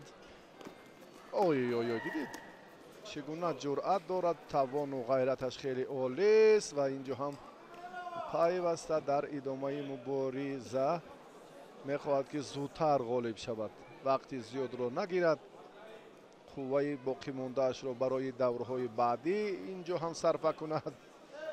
یا یولداشف خیلی هم جوانی با غیرت براستی سه حرکتی اوی دیدید سرخانوف بدون مشکلی این راه را هم طی کرد. بدون مشکلی این مرحله را هم با موفقانه سر بلندانه پشت سر کرد و به بخوری های 4-1 نهایی را خط گرفت.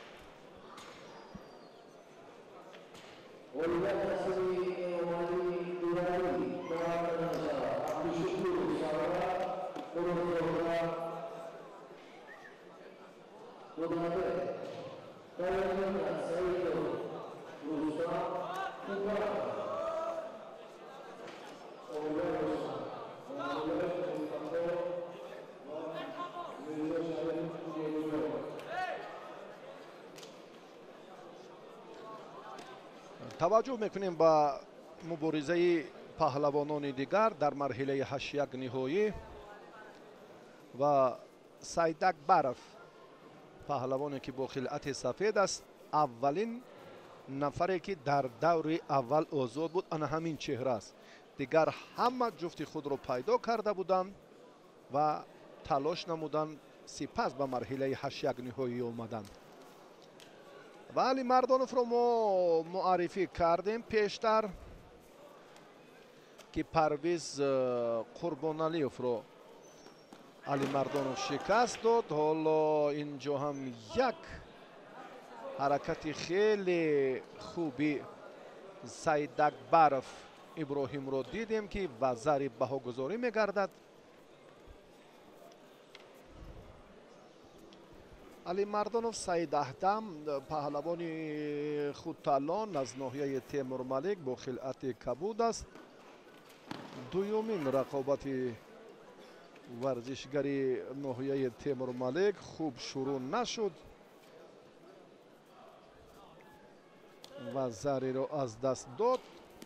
ابراهیم بسیار دلپرانه راستی اینجا هم عمل کرده ایستاده است.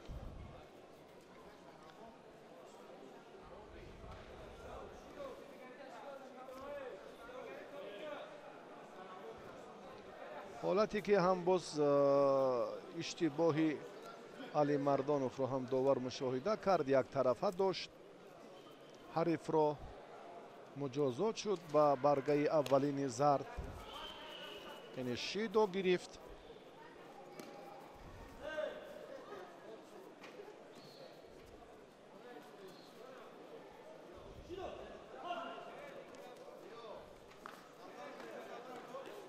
حالا ابراهیم امکانیتی باز هم ادامه سبقت رو در حالت نه پرتری با میان نآورد.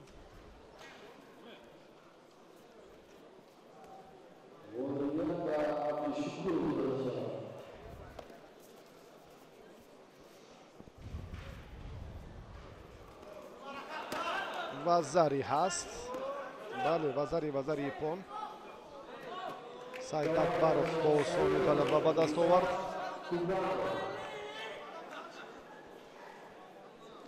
اکنون غلبه بسیار وزنین و سنگین در مقابل سید اکبرov با همراهی سرخانوف خواهد شد در جفت سیوم مرحله 4-1 نهایی که به این صحیفه اندک بعدتر توجه خواهیم کرد.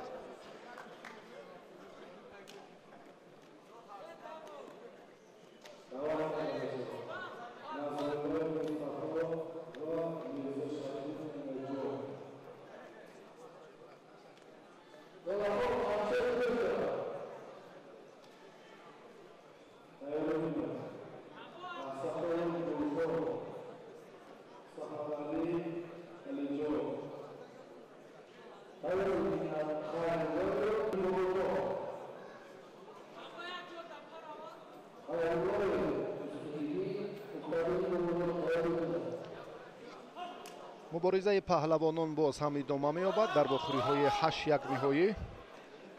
نظراللهیف را ما به شما یک بار معرفی کردیم که این ورزشگر در رقابت اولینش عمر را مغلوب نموده بود.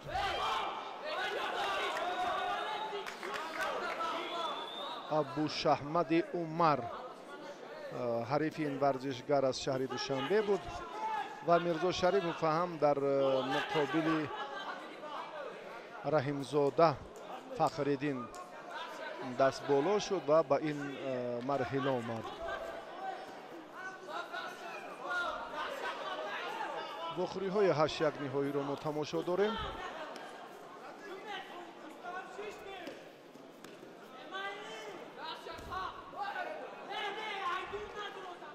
میرزا شریپوف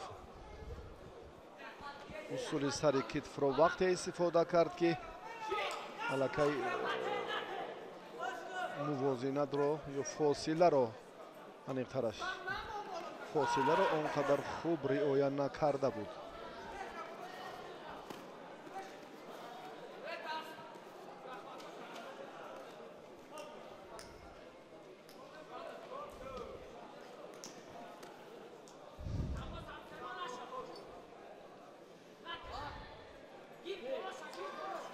در روز اول تعداد شیرکچیان برای خیلی زیاد بود. در همین وزن 73 کیلو 31 نفر را الکی با در یک دور برای شما معرفی کردیم. در بخوری های 8-1 نهایی نفران ارزنده موفق شده ایستادند. باقی مانده ها اکنون مسابقه را ترک می نمایند.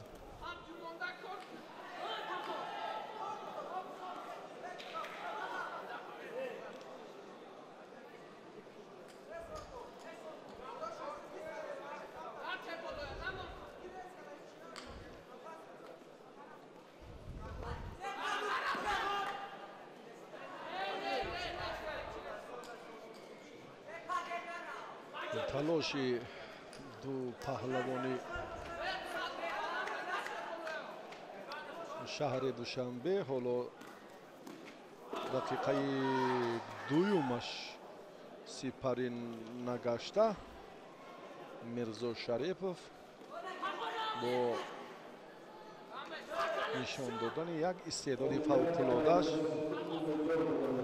غلبه به دست آورد و این پهلوان به مرحله 4-1 نهایی برآمد.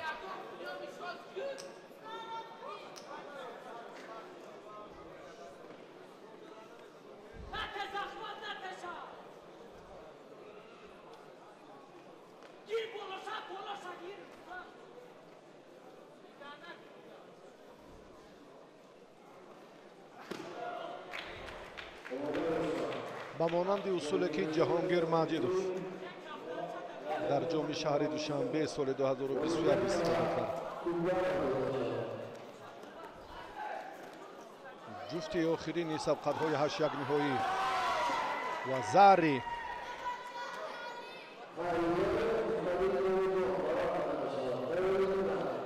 از سقالوف خلعت سفید دارد و زری را از دست داد. علی جان سفرعلیوف دیگر بار هم رجوع کرد، مبارزه برد اما وزری دوم را تا حال صاحب نشده است، اما نزدیکی دارد برای غلبه پیش از مهلتش.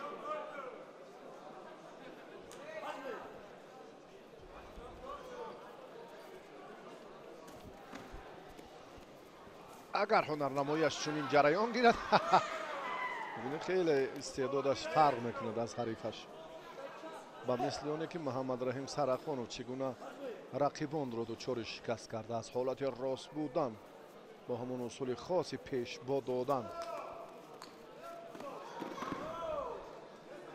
3 مراتب حریفی سفرعلیوف علی جان اسقالوف از وضعیت مشکل خود را رهانید. اسقالوف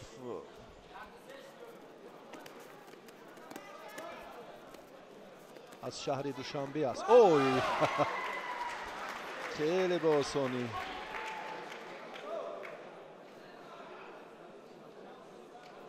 با آسانی سفرعلیوف غلبه به دست آورد و به مرحله 4-1 نهایی برآمد. با میرزا شریپوف امید جان علی جان سفرعلیوف در بخوری 4-1 نهایی وا میخورد.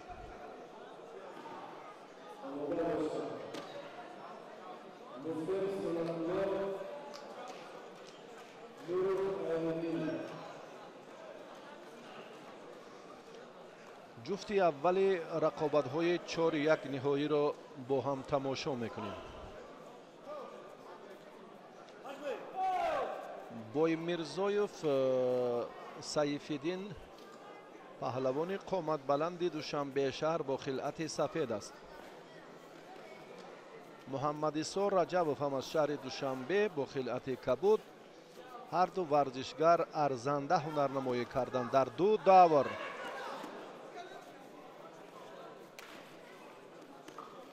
محمد عیسی قامتش اندکی پستر است اما جسارتش خیلی خوب به نظر می رسد. بوی میرزایف در دیدار اول فردوس اولیموف را مغلوب کرد. در رقابت دوم به آن پهلوان دست بالا شد که محمد اقبال تاشوف را شکست داده بود. این ورزشگر محمد نظیرов می باشد که در سبقت 8-1 نهایی از بوی میرزایف شکست خورد. محمد عیسی رجبوف باشد صدیرов حسین را در دور اول دوچاری ناکامی نمود و بعدا شریف زاده سعید مومن با جسارت و جرأت این پهلوانی کبودپوش تاب آوردن نتوانست و ناکام شد. هر دو در رقابت سیومی آپا خیلی هم جالب. فکر میکنم دقیقا این هم ارزنده جالبترین فرصت بود. بهترین لحظه مساعد. بوی میرزایف دیگر کاری برطرف کردن از دستش نمی آمد. بسیار هم از کارگردان های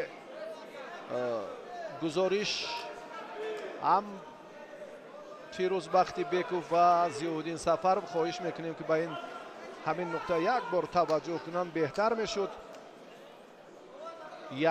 1-2 ها آب همین ترتیبی که اکنون اورنج به زمین افتید. اورنج به زمین افتید. فکر میکنم وزری بود اینجا هم یک نقطه نظر دقیقاً که ما مشاهده میکنیم اما اورنج اما شیدو هم از استثناء دور نیست. بله محمد عیسی شیدو میگیرد و بوی میرزایف محمد عیسی وزری میگیرد. بوی میرزایف هم وزری رو از دست میدهد و هم با برگه زرد مجازات میشود. شیدو میگیرد.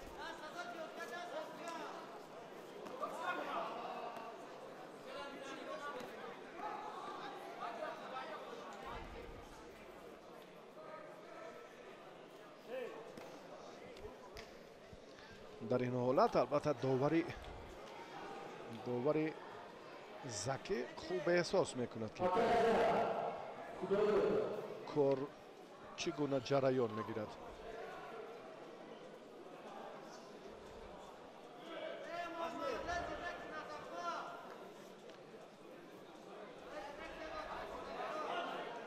عمل از جانب این ورزشگری کبودپوش بود. حالا نتیجه هم عوض نشده است، تغییر نیافته است. رقابت پهلوانان باز ادامه می‌یابد. محمد عیسی رجبوف فعالی خود را در این جریان نشان داد.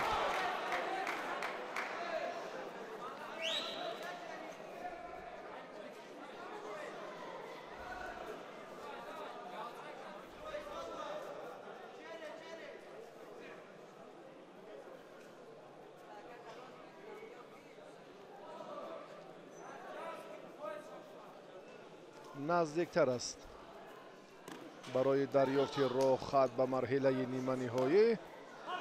پهلوان کبودپوش دوشنبه شهر محمد عیسی نام دارد. بسیار هم هنرنماییش خوب، رنگی بر رنگ.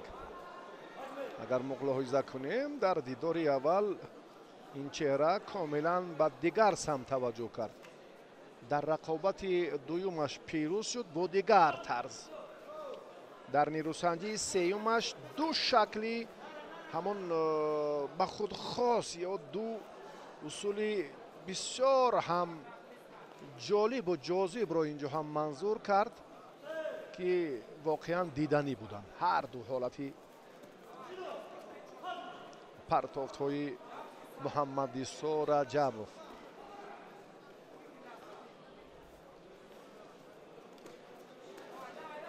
با میرزا آمادگی جسمانیش خوبتر است، اکنون نه چندان خوبه که از محمد عیسی افضلی داشته باشد.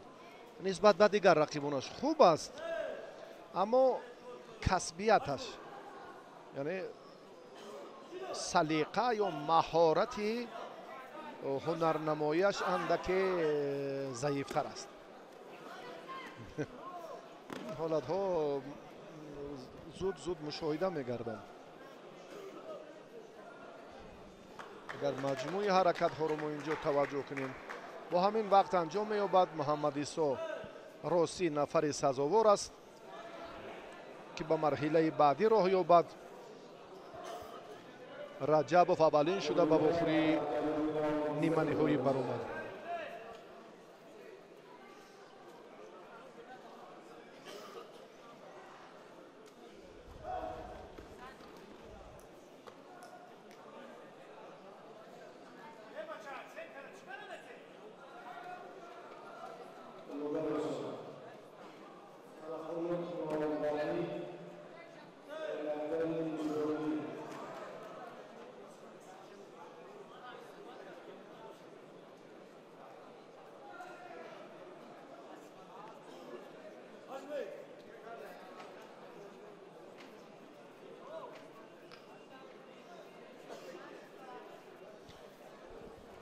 اکنون به دور دیگر توجه میکنیم، به دور 4 نهایی رقابت های وزنی تا 73 کیلو. در خصوصی مهارت موسایف سنت الله می سزد گفت که در دیداری اول با همراهی محبت فادینه یک نیروسنجی خوب انجام داد و بعدا در مقابل قادیروف هم خیلی خوب ایستادگی کرد و غلبه به دست آورد. نظر اکنون دقیقا اینجا هم موسایف، چون در خصوص مرحله های قبلیش حرف زدیم، دو دور رو هم با سربلندانه پشت سر کرد و به مرحله 4 نهایی آمد. و نوروف عین‌الدین در مبارزه اولش مقابل شربتوف دست بالا شد، بعدا محمودوف رو هم با آسانی شکست داد و با وخوری های 4 نهایی آمد.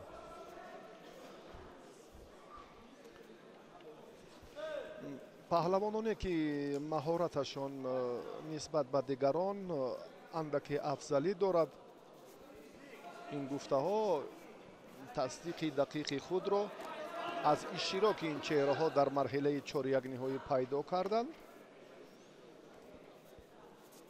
تنها افرادی موفق حالا در این مرحله قرار دارند. این چهره هایی که بسیار هم با مشکلی میانی 31 نفر مدعی آهسته به دوری اساسی به دورهای حل طلب راه میابند. خیلی هم مهارتشون فرق کننده است. موسایف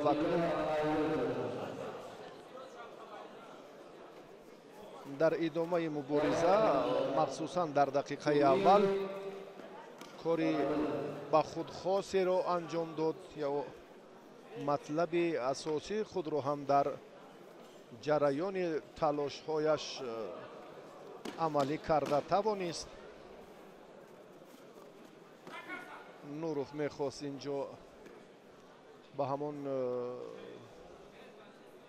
اصولی که با اصطلاح ملنیتسا در جودو هم شهرت دارد کاری بهتر رو انجام دهد، اما کامگار نشد.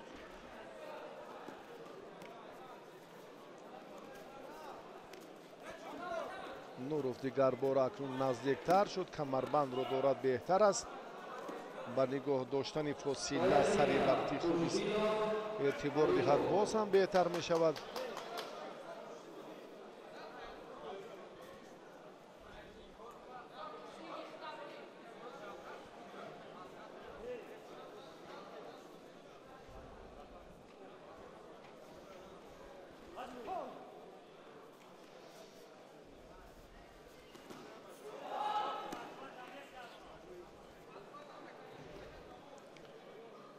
мирзоев шурӯъ кардани ин усул хеле хуб аст.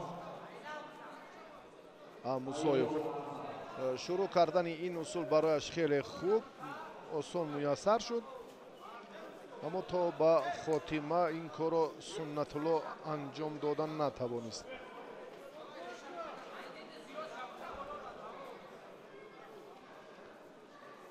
дақиқаи охирини талоши паҳлавонон дар вохӯрии чори якниҳоӣ.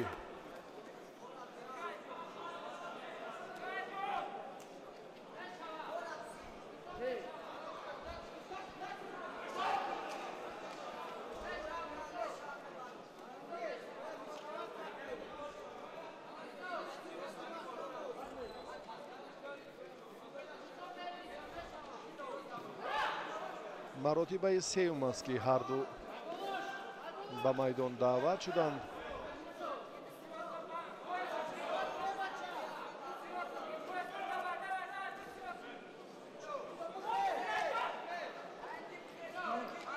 нуруф акнун барои хотима додани усулҳои партерӣ таҷрибааш камӣ мекунад. Суннатулло Мусоев акнун шидо гирифт. нуруф аз ин роҳ баланд мешавад, боз ҳам чанд меҳнат мекунад, аммо вақти хеле кам дар ихтиёр дорад. 9, 8, 7, 6 و 5 охирин кӯшишаш ҳам самаровар нест. як сонияи дигар.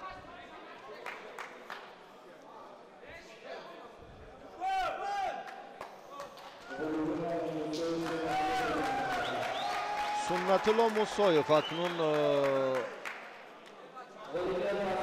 ҷуфти аввали рақобатҳои ниманиҳоиро пурра кард. яъне бо Муҳаммадисо Раҷабов ин чеҳра акнун дар вохӯрии аввали ниманиҳоии вазни то 73 кило нерӯ месанҷад. бисёр бо заҳмат ва дақиқан собит сохт ки ҳунараш нисбат ба ҳарифаш фарқкунанда аст.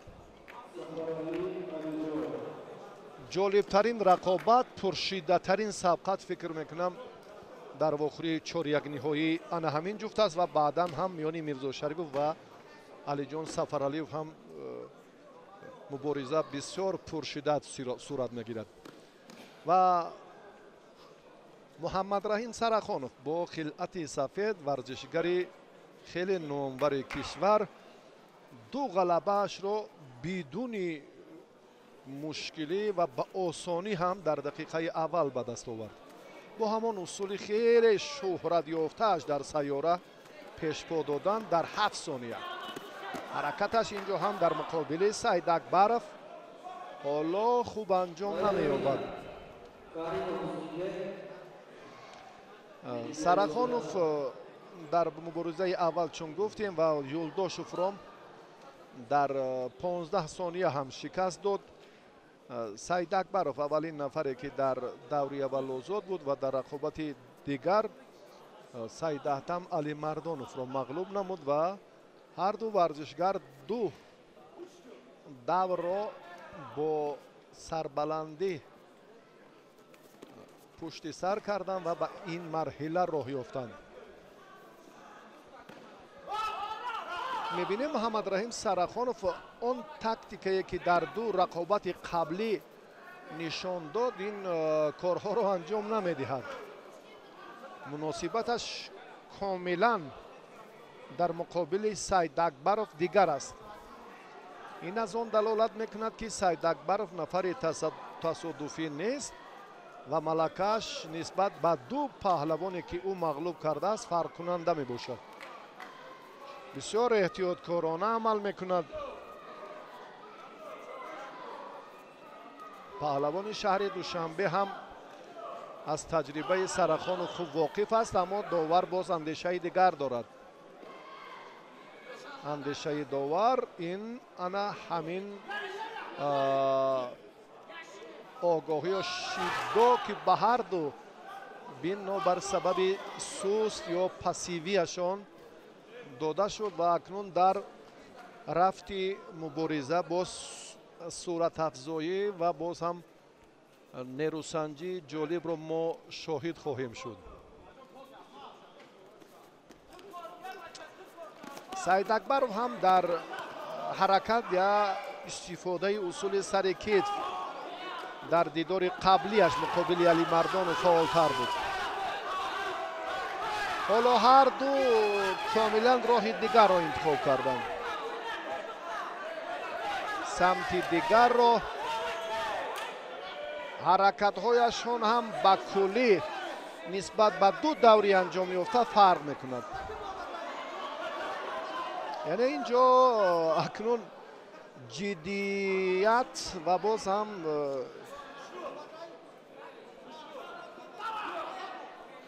бо эҳсосоти зиёд вақтро пушти сар мекунанд. ҳар ду ҳам бароси дар ҳаросанд. 2 дақиқа паси сар шуд. дар ду даври дигар ҳар ду ҳам то ин муддат аллакай ғалаба ба даст оварда буданд.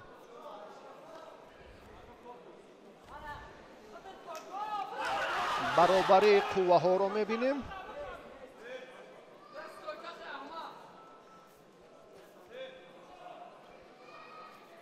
Сарахонов мехоҳад аз гиребони рақиб аввалин шуда худ дорад. яъне доштани ҳамон ҳаракати аввал хеле мусоидаткунанда аст. як қадами дигар наздиктар мешавад барои ҳамон матлабе ки варзишгар дорад.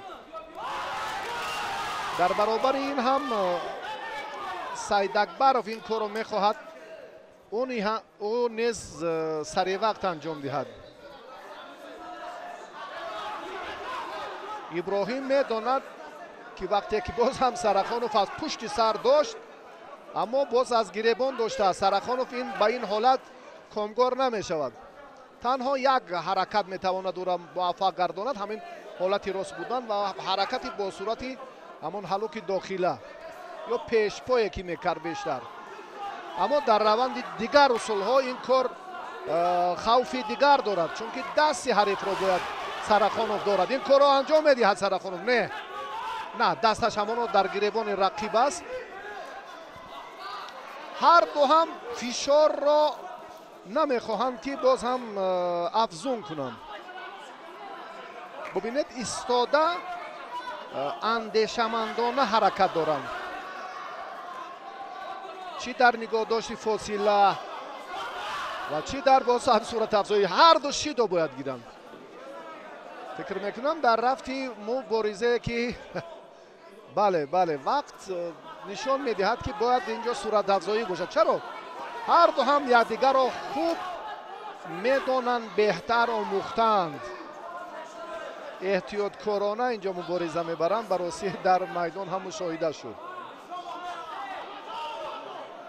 аммо хатари бештар усулҳои хоси Муҳаммадраҳим Сарахонов то ҷое медонем. аммо Иброҳим ҳам дар ин лаҳзаҳо дар иҷрои усули сари китф чанд дафъае ки мебинем ҳатто аз доштани сари остини рақиб бидуни гиребонаш ҳам муваффақ шуда буд. ҳоло кор ба чӣ анҷом меёбад? мо инро дар вақти изофа барои дарёфти имтиёзи тиллоӣ шоҳид хоҳем шуд.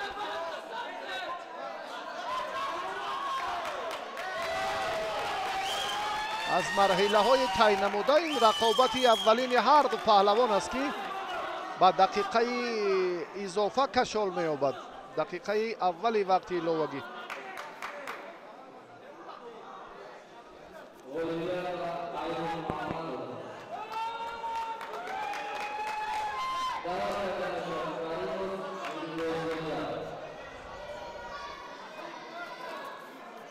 агар боз ҳамин лаҳзаҳо ҳам як дақиқаи дигар бо кашмакашиҳои беасос ё наздик наомадан ё оғози ана ҳамон сабқат ҷуръати хеле хуб.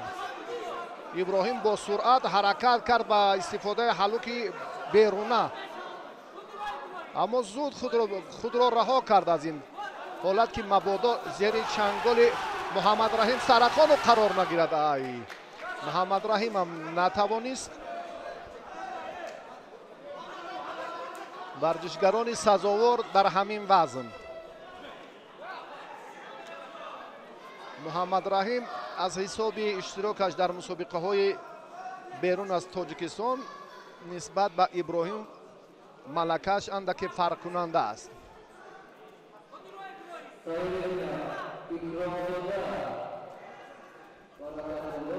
هر دو هم در وقت اضافه یک باری توجه کردم برای یک وقتی که گفتیم یک وقتی که توجه به همان حالت تکرار که چی نتیجه به بار آورد در این سمت. باز هم حرکت ابراهیم و گفتیم که برای داور هم بسیار اینجا هم وضع خیلی مرکب تر است. حالت کوشش آخرین پهلوانان رو ما یک بار دیگر با هم میبینیم. چی اشتباه چی خطاگی رخ داد. پنجه دست فشاری ورزشگران انگشت به انگشت یا چی حالتی که حالا دیدید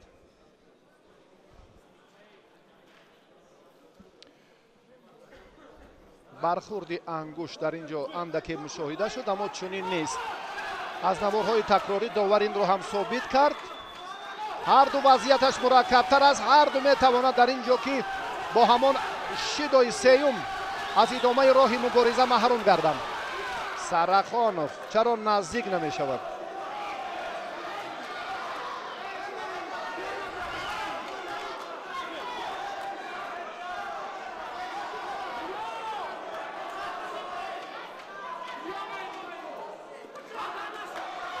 محمد رحیم قامتی بلند دارد. نزدیکتر اکنون پهلوانی که از میدان بیرون شود اندک پسیوی کند. اینجا هم یک دو نتوانست.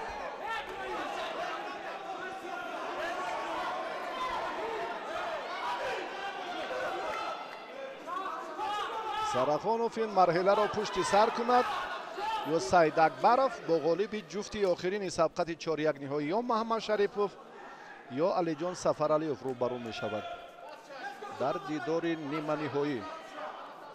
برای این ورزشگران تعیین نمودن این مرحله خیلی هم وزین و سنگین است. براستی 7 دقیقه گوشتین گرفتند، از همه زیادتر در مسابقه امروزه در روز اول، چون در وقت اضافه هم وقتی زیاد را ما میبینیم که طول میکشد.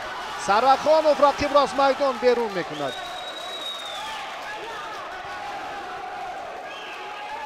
اعتراضات در خصوص انا همان برگه سیوم است.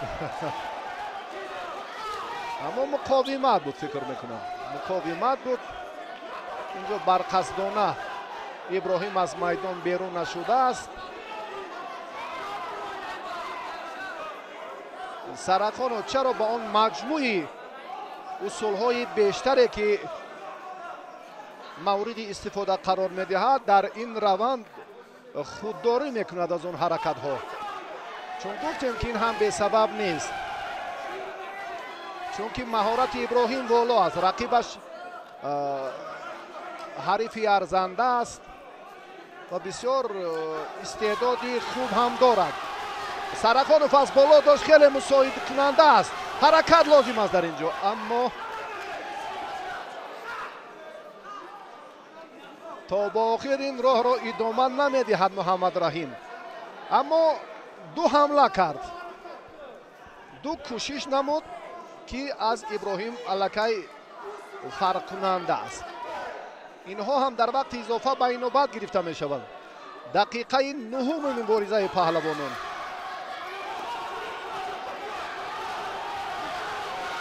سرخانوف نزدیک می شود به فرصت و امکانیت خیلی مناسبی به عمل آمده، اما نه.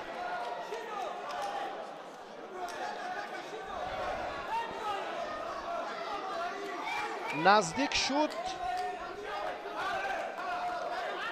اون طلباتی که در استفاده همین اصول است محمد رحیم به این کم اعتبار داد. با همین ترتیب هم فعالی محمد رحیم سرخانوف در رقابت مشاهده شد. 3 حمله انجام داد. سرخانوف در واخوری 4-1 نهایی هم غلبه به دست آورد و به مرحله نیمه نهایی راه خط گرفت.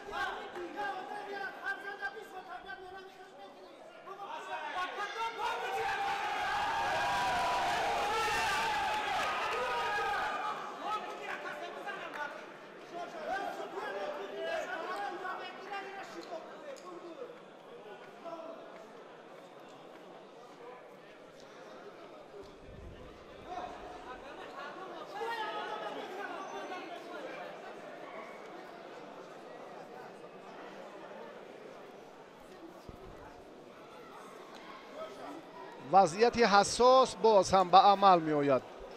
آخرین مبارزه پهلوانان وزن تا 73 کیلو در سبقت 4-1 نهایی. میرزا شریف با خلعت سفید است. علی جان سفرعلی جالبترین پرتافتی روز اول مسابقات، واقعا هم هنرنمایی و جالبترین فرصت. در 11 ثانیه یک حرکت جالب، یک پرتافتی خیلی سریع وقتی و ثمرآور و جالب و دیدنی و عبرت بخش در روز اول. از همه وقتی کوتاه را در بر گرفت. در 11 ثانیه علی جان سفرعلی غلبه به دست آورد و به مرحله نیمه نهایی برآمد. اکنون با محمد رحیم سرخانوف، این چهره قامت بلند کمود پوش، در واخوری نیمه نهایی نیرو می سنجد.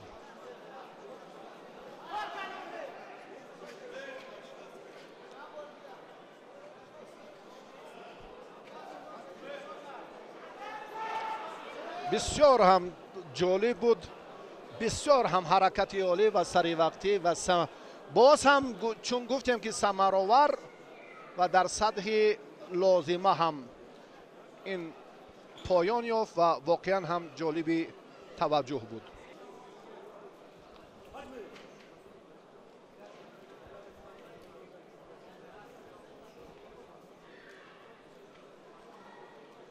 بای میرزایف در دیداری 4-1 نهایی این مسابقات مقابل محمد عیسی رجبوف هنرنمایی خوب نشان دادن نتوانست و ناکام شد. از این پیشتر 2 غلبه داشت. آی آی آی آی خیلی هم بای میرزایف از خود مهارت والا نشان داد و نوروف را آنچنان پرتافت انجام داد که دیگر جای شرح و توضیح هم نیست.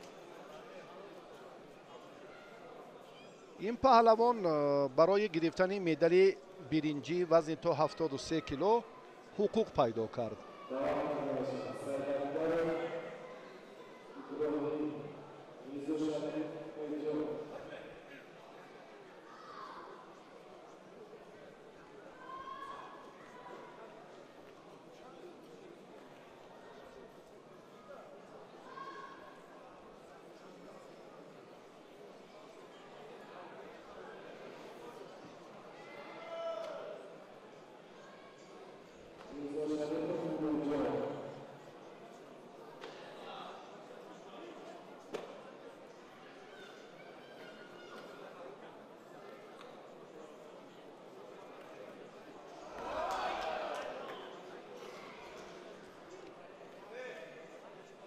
نیروسنجی تسلابخش دوم وزن تا 73 کیلو صورت میگیرد میان سید اکبرов و میرزا شریپov. سید اکبرov براستی چهره خیلی ارزنده در لحظه ای که با سرخانوف هنرنمایی کرد. اوی ایپون کار هم در از همه باز ببینید که در ثانیه های اول در 10 ثانیه سید اکبرov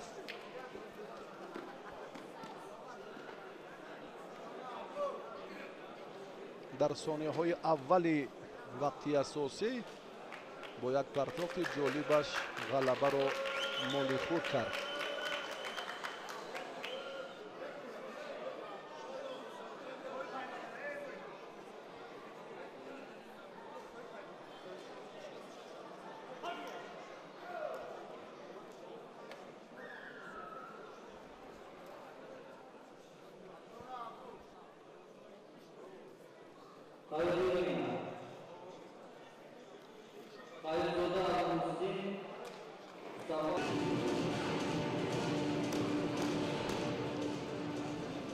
ҷамшед лолахонов довари дараҷаи ҷумҳуриявӣ ҳоло паҳлавононро ба майдон даъват кард. алиҷон сафаралиев бо ҳамроҳии боймирзоев дар вазни то 73 кило ин ду варзишгар ҳам ҳунари хуб нишон доданд ва сафаралиев аз рақобати даври баъдӣ натиҷаи чун дилхоҳ ба даст наовард. дар вохӯрии ниманиҳоӣ аз сарахонов муҳаммад раҳим шикаст хӯрд. боймирзоев аз рақобати чорякниҳоӣ натиҷаи дилхоҳ ба даст наовард.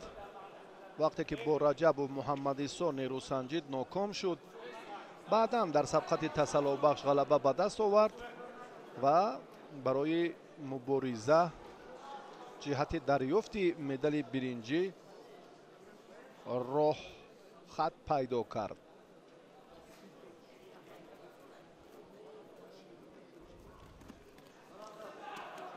алиҷон ҳам бо суръаттар ва бо ҷуръаттар ҳам нерӯ месанҷад дар рафти ҳар як қувваозмоиаш. ҳоло бубинед ки аз гиребони рақиб аз сари остини дасти чапи ҳариф ҳам хеле кӯтоҳтар доштааст ва ба ҳалуки дохила руҷӯъ мекунад то ҷое мо медонем. акнун боз ҳам бале шид ду варзишгарро таҳдид мекунад.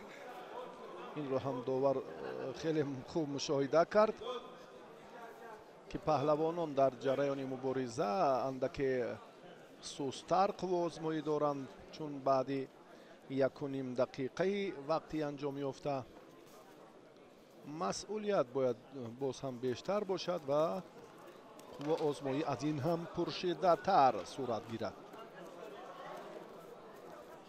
бале пойро печонидан ишораи худи мухлисон ҳаст ки хос ба ҳамон амалҳои алиҷон сафаралиев аст ки ин усулро бисёр ҳам устокорона ва ба таври касбӣ истифода мекунад, аммо на дар ин ҳолат.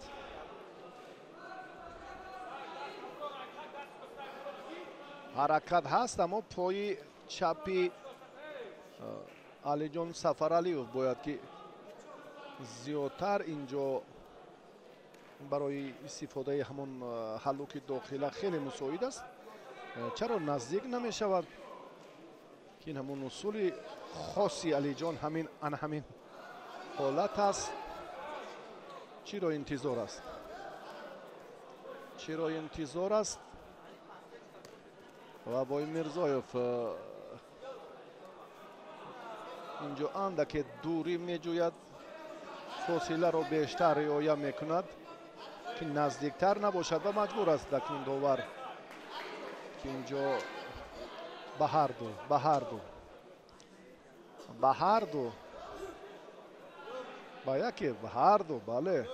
ҳарду шиду дод. дуруст аст. афзалии маҳорати паҳлавононро намебинем. боймирзоевро гуфтем ки аз вохӯриҳои чорякниҳоӣ дар рақобатҳои тасаллубахш даст боло шуд, ба ин марҳила омад. алиҷон аз даври ниманиҳоӣ. ана ин кори дигар аст. вазари ҳолати нигоҳдошти ба тахта пушт хеле мусоид аст. алиҷон вазъияташ он қадар хуб нест. 8-10 сония кофист. همین طور هم شد. وزری دویم توسط نگاه داشتی حریف به حالت تخت پوش که 10 ثانیه رو در بر میگیرد. این به وزری تبدیل می‌یابد. 2 وزر ایپون است و با همین ترتیب الکی غالب پیش از انجام وقتی اساسی معین شد.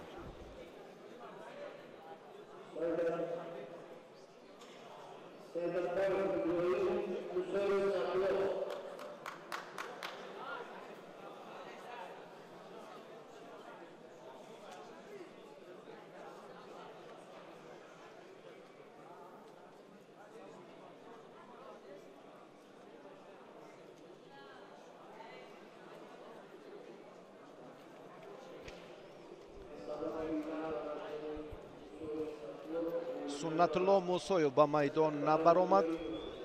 саид акбаров иброҳим дар ин мубориза бидуни нерӯсанҷӣ ғалаба ба даст овард ва соҳиби медали дуюми биринҷӣ шуд.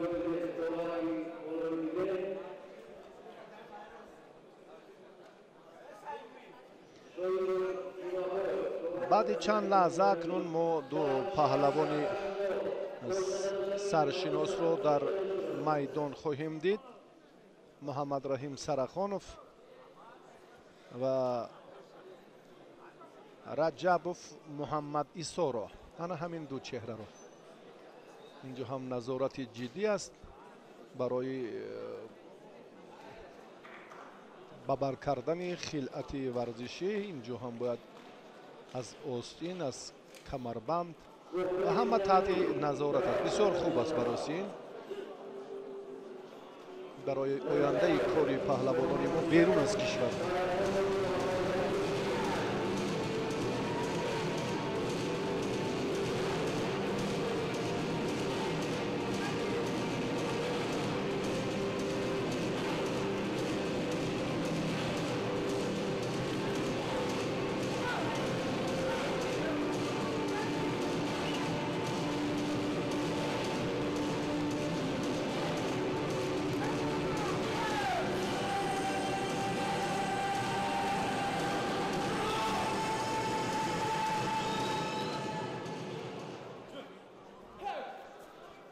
محمد ایسو رجب با خلعت سفید، قامتش اندک پستر است. محمد رحیم سرخانوف ورزشگری قامت بلند دوشنبه شهر همگان را به حیرت گذاشت در سبقت‌های قبلی. بسیار همینجا جرأت کرد در روند مبارزش. در ثانیه های اول خیلی بهبودی به نظر می رسد. سرخانوف واقعا پهلوانی با استعداد هم گویم اشتباه نیست، چون در مسابقات گرند اسلمی که پرتافتش در 7 ثانیه به بهترین پرتافت‌های جودوکاران سیاره شامل شد و در میان جوانان و همسالان خود و در ایام نورسی هم برنده مدال برنجی مسابقات قهرمانی آسیا در رشته جودو هست. ورزشگری که بسیار اراده البته استوار دارد، در هر یک دور کاملا فرق کننده است هنرش. محمد ایسو حالا شیدو گرفت، رجبوف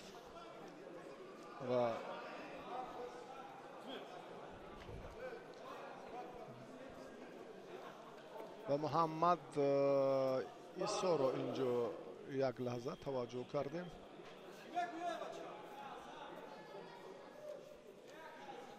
سببی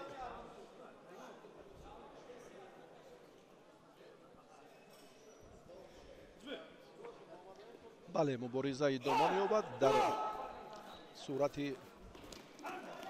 حمله های پای در پای. ورزشگر اوی بسیار هم فرصت مناسب، امکانیت خیلی خوب. سرخانوف وزری میگیرد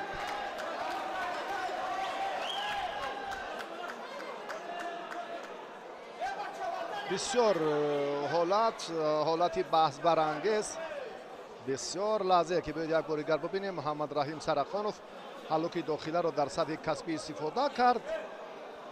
حرکت این ورزشگر تا به همان نقطه نهایی رفته رسید. کار در این سمت باید یک بار دیگر توجه میکنیم. اما آخرین کوشش این ورزشگر خلعت سفید داشته حرکتی را انجام داد در برابر انا مقاومت محمد رحیم سرخانوف. پس حلوک داخله را این در آخرین ثانیه زود بر سمت دیگر رقیب را هوا داد و اکنون بحث است اینجا. من فکر میکنم آخرین کوششی که بود این محمد رضا این را خاتمه داد. کارشناسان یک بار دیگر نقطه دقیق این مسئله را باید خوبتر و واضحتر ببینند. آخرین حرکت پهلوان خلعت سفید داشته بود، هرچند که محمد رحیم سرخانوف کوشش را اینجا خوب آغاز کرد. من نفهمیدم و بگذار اکنون این به صلاحیت کار داوران وابستگی دارد. عمل را انا همان با حلقه داخله محمد رحیم سرخانوف آغاز کرد. انا همین ترتیبی که و زره و نهایتا همین کار در این جریان رنگ دیگر گرفت. سرخانوف به مطلب خود رسید. اگر ما دقیقاً به همین نقطه چون توجه کنیم میتوان گفت که آخرین کوششی که اینجا خاتمه یافت از جانب ورزشگری لباس های سفید پوشیده بود، محمد عیسی رجبوف. و کارشناسان سرداور مسابقات سرمربی منتخب جودوی کشور بعد نوارهای تکراری این کوشش پهلوانان رو هم با امتیاز ارزنده بهاگذاری نکردند. رقابت ادامه یافت و بسیار هم محمد عیسی رجبوف یک حرکت جالب اینجا نشان داد. احسنش میگوییم، جوانی که امروز خیلی جرأت میکند.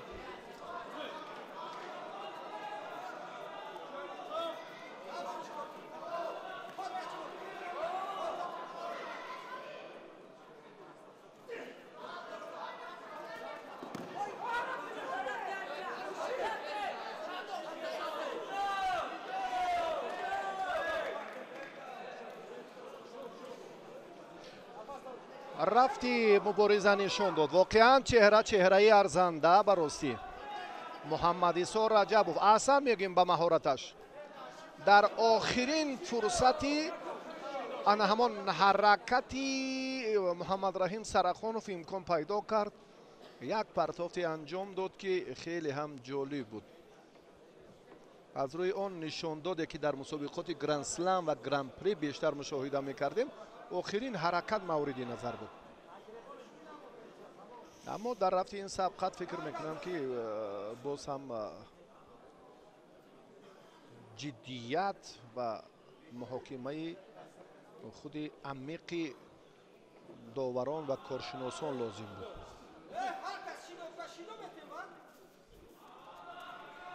شیدو و پهلوان خلعت کبود داشته محمد رحیم سرخانوف باز هم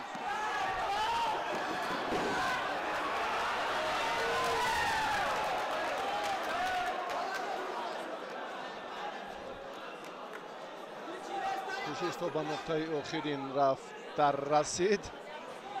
اما فکر میکنم اینجا مته بعدی حالتی که به عمل اومد از این منطقه هم تا به نقطه آخرین. بله، یک دقیقه کمتر وقتی دیگر باقی مونده است.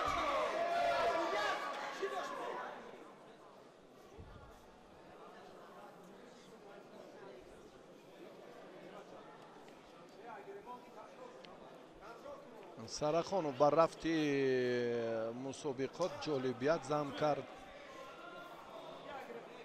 محمد عیسی رجبوف بسیار جوان با غیرت براستی، بسیار جوان برومند در مقابل محمد رحیم سرخانوف. این جوان واقعا سزاوارانه مبارزه بود. من بسیار احسان میگویم با مربی که این چهره رو تمرین داده است. و تا جای اطلاع داریم تحت روبری شیرعلی بازارov مشورتی میکنه. سرخانov تحت روبری اوی این مراتبه اون فرصتی خیلی خوب رو هم سرخانov انجام داد و نهایت هم در جریان رقابت بسیار تلاش ارزنده کرد و نهایتا هم وزر دوم رو صاحب شد. وزر ایپون و در این مبارزه هر دو پهلوان خوب هنرنمایی کردن. محمد رحیم سرخانov در این دیدار برنده مدال طلا شد. اشک شادی است، اشک بسیار ناامیدی های مسابقه های دیگر است که بسیار هیجان محمد رحیم سرخانov رو فراگیر است و در حقیقت هم این کار رو خوب انجام داد. با همین دوستان عزیز بعد یک لحظه ما توجه میکنیم به فشرده نیروسنجی پهلوانان در همین دقیقه آخرین که بسیار در سطح ضروری بود. فرصت مناسب، امکانیت های خوب و با مورد و سری وقتی رو محمد رحیم سرخانov اینجا خوب استفاده کرد. با همه غالبان با اون چهره هایی که مقام های افتخاری رو به دست آوردند، مدال و افتخارنامه، تحفه های خاطروی تقدیم می‌گردد. وطن بر جلال و بشانت قسم، با پاکی رودی روانت قسم، با کوه و با دشت و با دامانی تو، با مرغی بلند آشیانت قسم، که جان و تنم را فدایت کنم، همه هستیم را به پایت کنم، که جان و تنم را فدایت کنم، همه هستیم را به پایت کنم. قسم قسم به نامت قسم ای وطن، وطن به نامت قسم ای وطن.